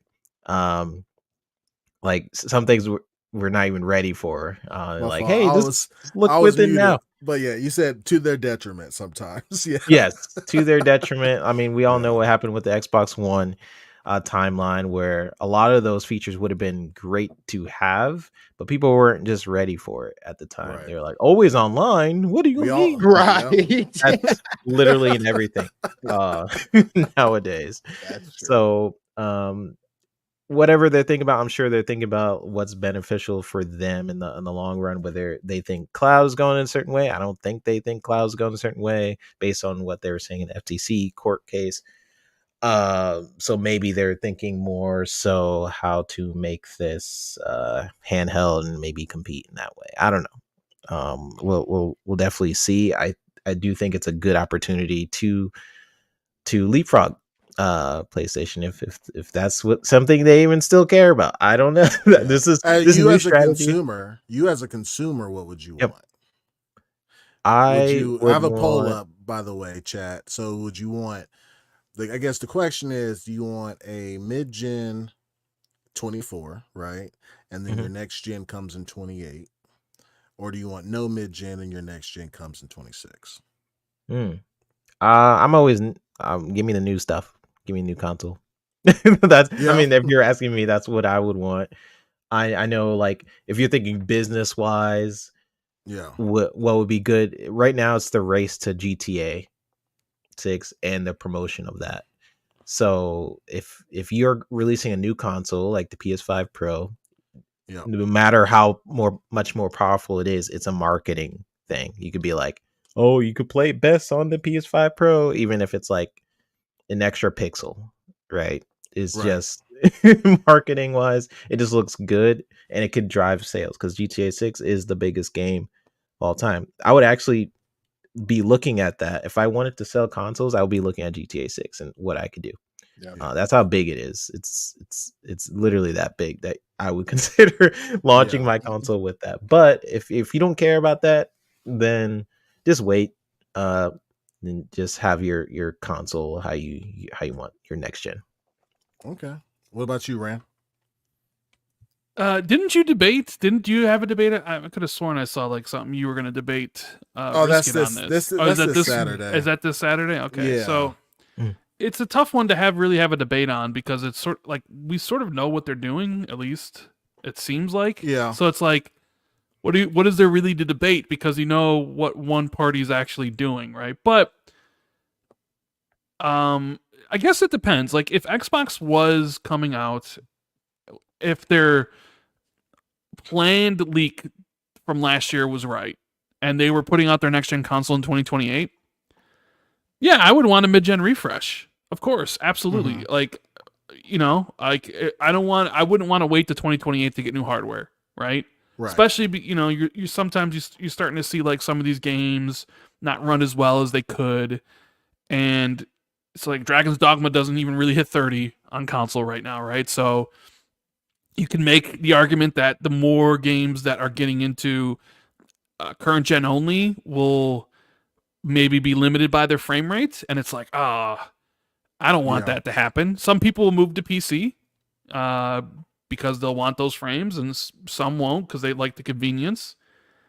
But so if that was the case, yeah, I would want it. Like, I absolutely would love to have a mid-gen upgrade. You know, and I see a lot of people always kind of sharing the thing like, oh, there shouldn't be or whatever. And it's like, that's great. That's your opinion. But guess what? I want one. Yeah. I give my $600 to get a better system, 3 or 4 years later, especially if I'm waiting another 4 years to get another one. Absolutely. Now, it's not going to be for everybody. It's going to be for the hardcore crowd. And granted, that hardcore crowd is, only so many people, but even with the PS5 Pro, like if I was a PlayStation gamer, I'll put it like this. I get that Pro day one. Absolutely. Right? If I'm playing all my games on PlayStation and I play a lot of games, and I know that the next gen's coming 4 years later, yeah, absolutely. $600, $700, I'm getting that Pro. Why? Because I play PlayStation every day. And now flip that. I'm an Xbox guy, and I'm playing on Xbox every day. And if I knew it was 4 years later, absolutely, I'd get the mid-gen. I'd want that. Even if it was just some better frame rates here and there, better stability, better ray tracing, higher resolutions. Absolutely. For a product that I use on almost on a daily basis, I'm going to get my money's worth out of that. So I want that product, right? Yeah. But we sort of I'm not going to say we know because it's kind of like, I don't say we know for sure, but it sort of seems that right now Microsoft is aiming to start next gen early. And they're like, okay, we're going to come out in 2026 and we're going to have a console and we're going to have a handheld. And I don't know which strategy is the better one because each one has their pros and cons. Maybe it's better for Microsoft to sort of split themselves off from competing with PlayStation in a like-for-like scenario where it's like, here's the new Xbox and the new PlayStation, and they're both the same price. Because I sort of feel like Xbox loses those comparisons because PlayStation's such a bigger brand. Yep.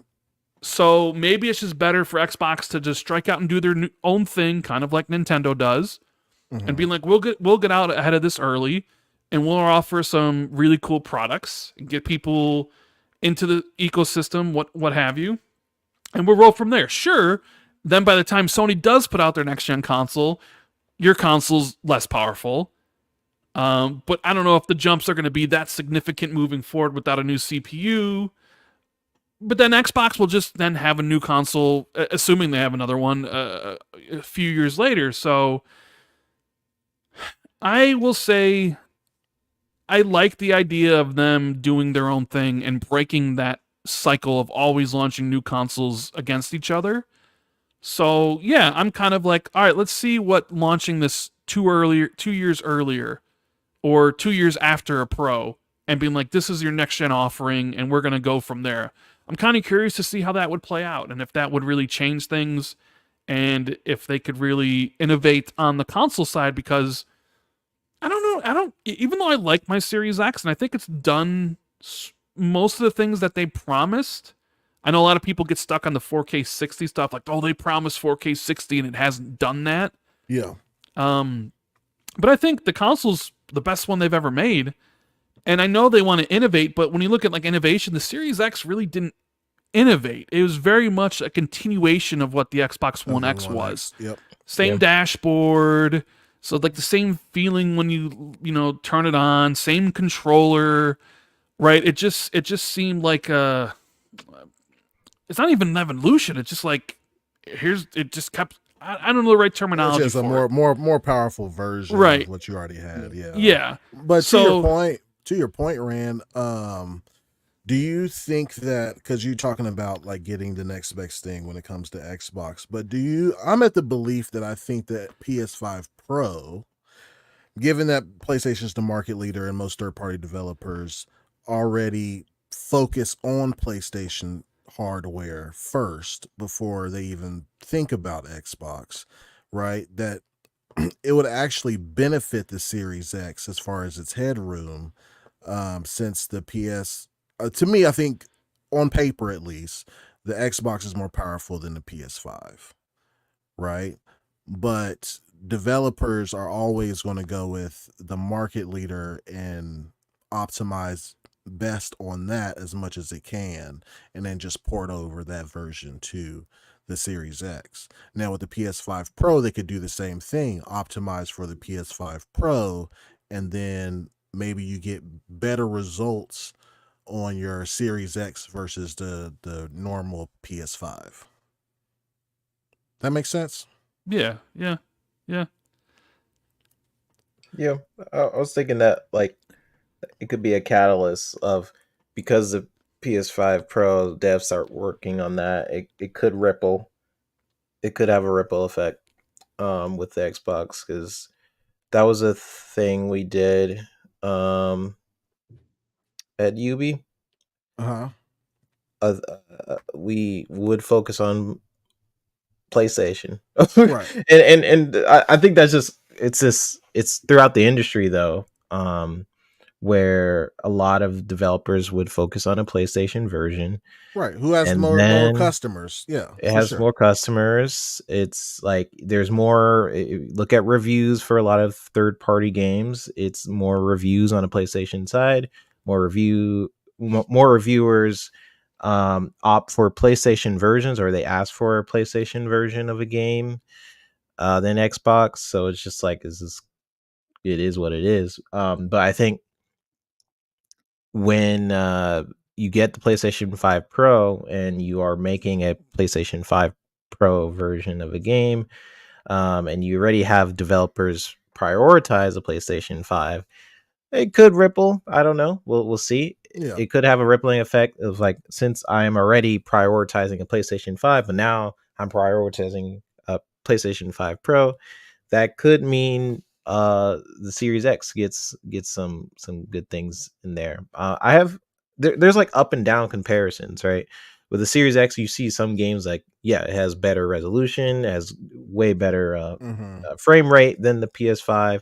Then certain games, you see the opposite. You see like the Series X is struggling, and then a PS5 version is way better. But on paper, Series X is more powerful, but it's really up to the developers at the end of the day. For sure. Yeah. What about you, Scale Man? What you think? I would want whatever gets me feeling like a 360 again. Honestly, whatever games, and I want the new stuff. Like going from Xbox to 360 was just such a good feeling, man. It just felt like everything was done right. And they what you're saying is, between the leaps, they released before PS4, right? 360 did. 360 released before the PS3. PS3. Sorry. So I want to get, if we can, I guess we're back to being on that cycle of things. So I am fine with a new console sooner in the pipeline. I don't like pros and mid-gen refreshes personally, just because I already have a console. Like, I just want it to be out the box. I shouldn't need to upgrade. I don't want to, at least, you know what I mean? I'd rather just stay in that same. And when we get a new console, we get new UI, new sounds, new controller, new feels. Like these gens, like from the Xbox, I've been putting the same stuff, not the game wise, but using the same UI since Xbox One. Like this is just, I want to feel new things. Like give me the blades back from 360. Start there. You know what I'm saying? Like I just want to. That stuff is important to me in video games. Like that stuff is synonymous to me, like peripherals and stuff like that. So as far as just the consumer aspect, Randall made a good point though, because if this was my only like system, the only thing I play games on, I probably would want a mid-gen, because newer games are out and they will play better on the mid-gen. But since I have different consoles and a PC, it doesn't bother me as much. You know what I mean? To have to wait or just want the new. So, I mean, if this is my own, if I only had Xbox, I would probably take a mid-gen refresh. But no, personally, I want the new. Give me the Xbox 720. Remember? That's what I think. What about you, Nova? Pretty much since like I would probably just do the next gen drop later, because currently I'm trying to refresh my PC. You know, can you imagine trying to do all these mid-gen refreshes for all these different consoles, you know, at the same time, also while trying to redo your PC? So it'll give me a little bit of time to, you know, get my PC up and going to where I want it to be. And then by that time, I'll just have the money, you know, saved up for me a new Xbox, man. And hopefully it would be a handheld Xbox, so I could take my Game Pass games, you know what I mean, play anywhere for real, you know, in that aspect. So yeah, I'd be looking forward to a handheld in the future. Yeah, if that's what's coming. Yeah, I think they do both, to be honest. You think they're going to go by way of the Switch? What the Switch got going on? No, I mean, no, separate. No, I think they'll be separate. They'll do I didn't think that they would do them both at the same, but they might. I'd want them staggered though. Like you would think the handheld would have the power of what, an S, essentially, and then the another so thing. I hold on, let me see. I talked to somebody today. Let me find it really quick. I talked to what's his name? Really smart guy. He knows his tech. Everybody in the industry listens to him. Anyway, he said the only way that they would be able to do S version of like compacted into a handheld is to use Zen 5 CPUs, which are out Q4 this year. So the earliest they could ever get something to market for an Xbox handheld would be March 2025, the absolute earliest.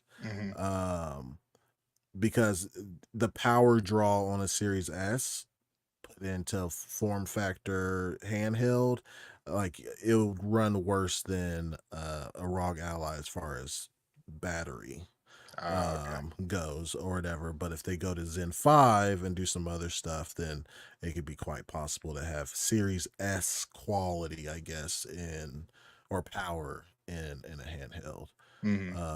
Without having so much of a power draw, which to me I think would be dope. I mean, as long as it's not like the Switch. No, hell no. I mean, like it has to be like I'm taking my Series S with me. I mean, people love the Steam Deck, right? Yeah. What would you compare? Is a Steam? What's more powerful, Series S or Steam Deck? I think a Series S is. I mean, because of resolution, right? Like like even on my ROG Ally, I could play Starfield, but I'm playing at 900p upscaled. You know what I mean? But you know, 900p on that screen though probably looks good. It looks pretty decent. Yeah. But I'm playing at like 900p upscaled to 1080, and I'm getting about 40 to 50 frames off of that, which is pretty dope. Plus, the Steam Deck is running Linux in the background, which is not too much of a heavyweight operating system to run on too. Right. Yeah. So like, as long as like a lot of people want Windows in the background, like so they can side load other launchers and stuff like that. I just want that shit to turn on and play. I want it to have its own UI, none of that stuff. Personally, I just want it to be a handheld Xbox, pretty much. I don't want personally. Windows. Sign me up for the Windows though. I'm a tinkerer. Yeah. Get you a ROG Ally. That's what I'm saying. I'm gonna get one of those if I'm gonna go another route. Would you guys just want the like a Portal pretty much then? that what you No, guys hell want? no. Where it just streams to no. Get that out of here. I wouldn't be surprised if PlayStation do a handheld, Xbox does a handheld. You got Steam Deck 2, Yep. Switch is doing it. There's a lot of talk within some of the gaming circles and people at Microsoft and other places that like handheld gaming might be the future. Yeah, for sure. Especially if it's Looks like it. dockable. Yeah. Yeah. And then like we had this discussion on Xbox 2 on last week, but Jez made an interesting point that the winner of the console war has been Valve and Steam. Yep. They won. They've won. Trojan horsed the console into the market that has Xbox games and PlayStation games on it. Yep. Natively. Just have to sit there. They're just like, oh, I guess we won. Yeah, and I think like Sony and Microsoft realized that like, oh damn, like we maybe need to do something that sort of competes with that. Like you can't let them have all that. So Jez was making these points that like Steam actually won the console war, and which is why there's a good chance like Xbox and PlayStation make their own version of handhelds, as like that could be what the future is. I mean, we've seen demos of like Resident Evil 4 remake running on an an Apple phone, right? Yeah. Like, so I mean, like Yeah. the tech is getting there, and maybe soon that tech will be in like smart TVs, right? Like you won't even need to buy the hardware. I know that's like cloud streaming or whatever, but like it's getting to that point. So, I don't know. Like, I would like to, as far as like this discussion is like, I would like to see Xbox come out with 2026 with whatever hardware they're doing plus the handheld, and then move from there. Yeah. Just kind of separate themselves from PlayStation and see how that goes. Maybe it goes horribly, or maybe it goes swimmingly, right? I think they have enough time to plan as far as what their launch lineup's going to look like, because that's what was crazy about the 360. Not only did they jump them, but the third party. But now they have their own studio. They got 34 plus studios now, so like they don't really need the third party exclusivity or whatever.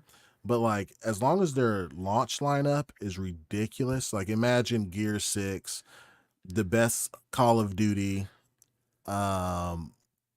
possibly Elder Scrolls, like all within like a 4-month window of it releasing. Like that shit would be insane. Like, and that's the next gen experience that the only next gen experience that you can buy. You know what I mean? The only issue with that is like you would know that those games would all be cross-gen anyways. Right? Like Gear 6, even though it might say Gear 6 is a launch title. Okay. Hypothetically, 2026 is when the new console and handheld comes out, right? Right. Gear 6 is a launch title. Perfect Dark is a launch title. Yep. But you would know that those games would also be on Xbox Series X and S. Very true. Most likely, yeah. But yeah, they could really have. I mean, they should. There should be no reason why, with all these studios they have, where you couldn't. There shouldn't be a repeat of the Series X, where like the only launch title was Gears Tactics. That shouldn't happen. Nope. So. Yeah, you got 30-something studios now. But what cross-gen games? I mean, what it used to mean with the other eras, it doesn't mean the same. Like with x86 architecture and with Series X and whatever the future console is, it's more so. I just don't think we'll start to see like huge bumps anymore. In terms of like what to expect, in my opinion, I think it's more so about stability. Is making sure we have more consistent frame rates, consistent. I feel like that's more the goal. Unless you want to push your console to be like a 4090 and then you're thinking about having that price point be pretty high. But I don't know. I think the goal for whatever the next console is, it's like the whole cross-gen thing, like what it used to mean before, right? When you had like a Xbox, the original Xbox to a 360, that was a jump. It was different architecture and everything. When you had the 360, the Xbox One, that was a jump. everything after, like going forward, they're pretty much just PCs now, like x86. Well, so they're GPUs. yeah, yeah. Because you still got some people rocking 1080s, TIs, and 2080s. That's still the most popular. Yeah. As long as you are as a corporation and you are releasing games for PC, that means you are already developing a game with multiple specs in mind. So with that in mind, when you're putting it on Series X and all, you're already kind of just developing different versions of a game to begin with, unless you're like, my goal is just the Xbox, which Xbox's philosophy is not that. It's multiple, being able to play your Xbox games everywhere. That's kind of their goal anyways. Right. So you're going to have multiple versions, multiple SKUs of a game, just out of Xbox's own nature. So it is what it is. It's just, it's just modern day development. It's not what it used to mean, where the next console, that's like the big leap. It's more so just about, in my opinion, I think it's just about stability and just going forward, making it cleaner, funner, having good frame rates, stuff like that. No, I get you. Let me get Spartan 661 with the $20. He said good night, everybody. He said send me to sleep. Mm-hmm. Yeah, that with the $20 super chat, and with that, I gotta do the horn. I think we're way over time. Check private chat too.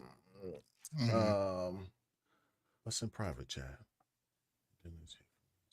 Oh yeah, I gotta do the 2 from yesterday. So let me do three here, because Lotus is Spree, and was it Goat Gaming? As well from Tuesday. Okay. Yep. Here we go.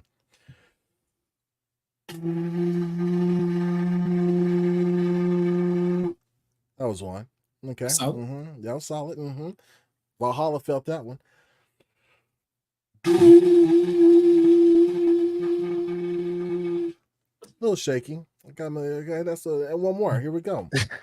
This for you, Lotus.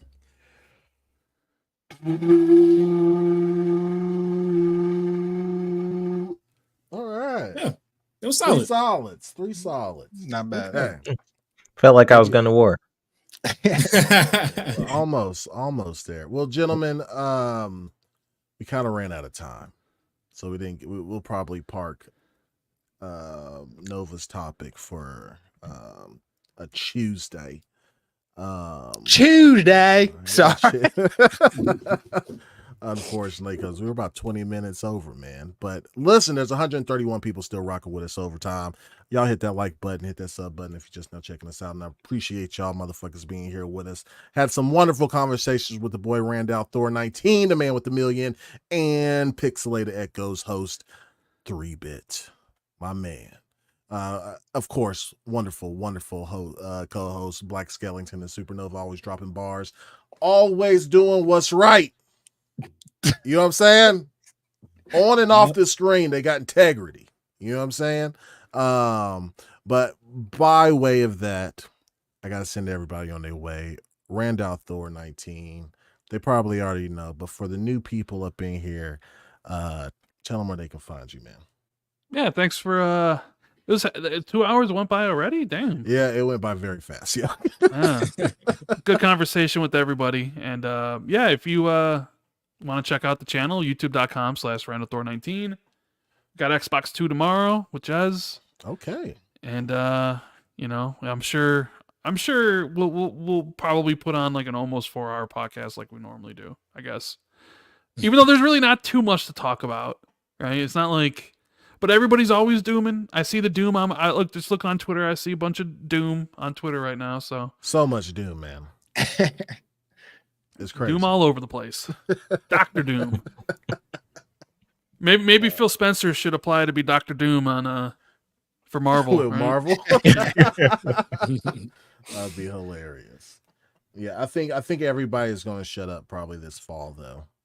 To be honest, like after they'll forget. and it'll be. It's like we get these games in Game Pass. I forgot about this neat little feature. Right. Yeah.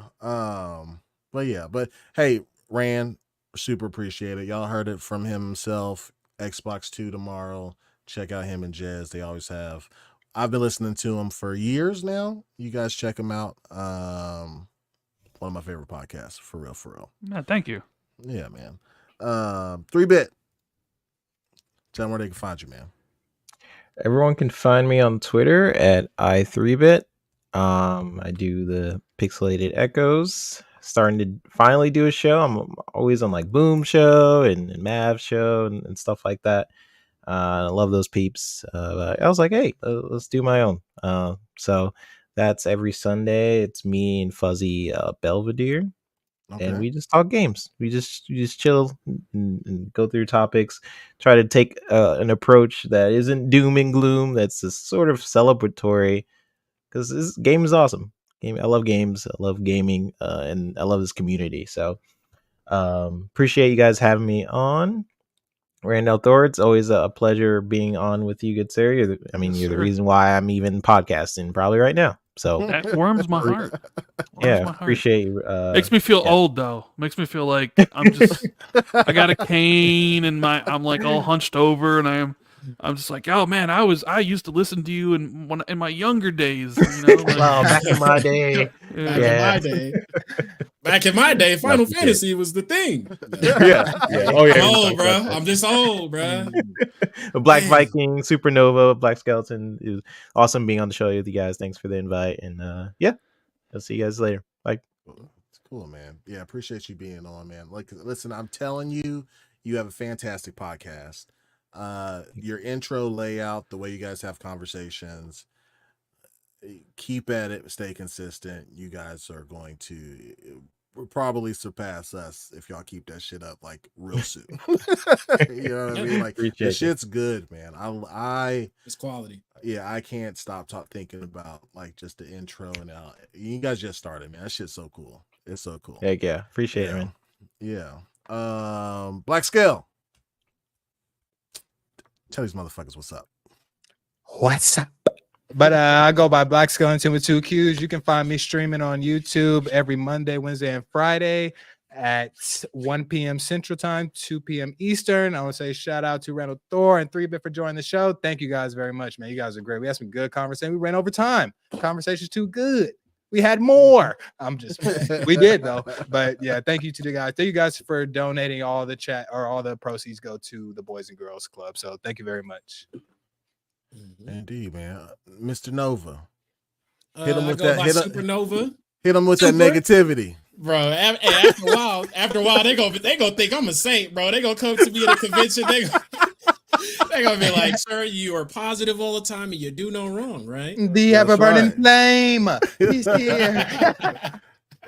Oh my god. But nah, man. Shout out to Rand and shout out to 3-bit for coming through, man. Huge, tremendous opportunity for all of us involved. And hey, we may not all be here if it wasn't for Rand to keep it 100 with you. 100, bro. Yeah. So, yes.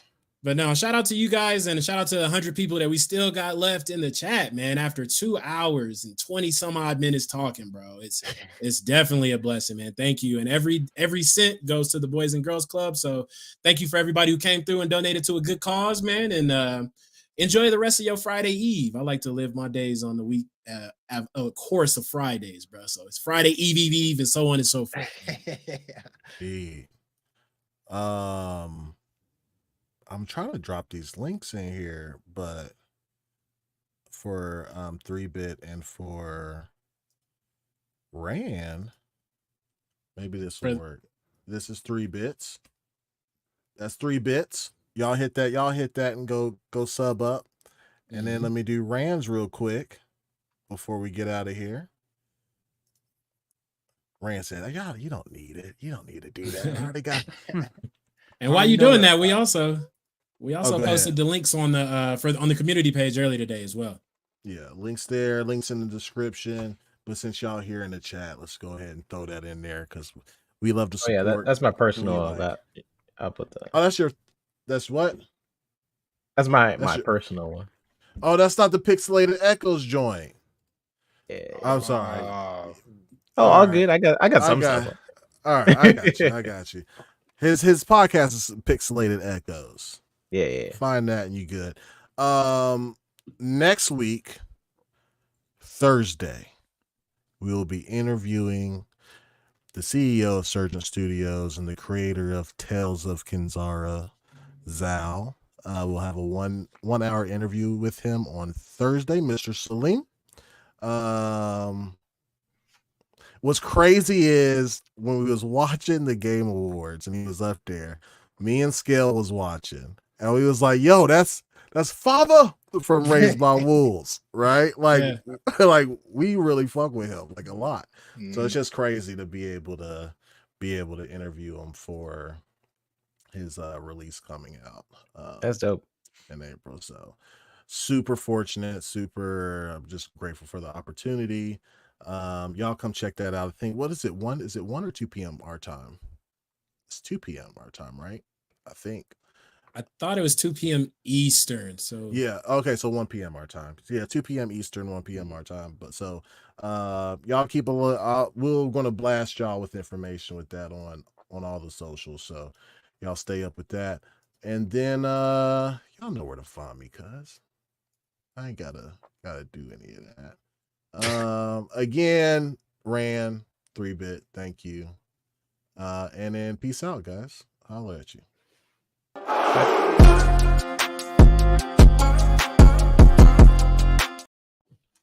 Nah, y'all know how it is, baby. You gotta throw up that motherfucking set, baby. You know what I'm saying? Just like Rand be out in Chi-Town with King Von back in the day. What's happening, baby?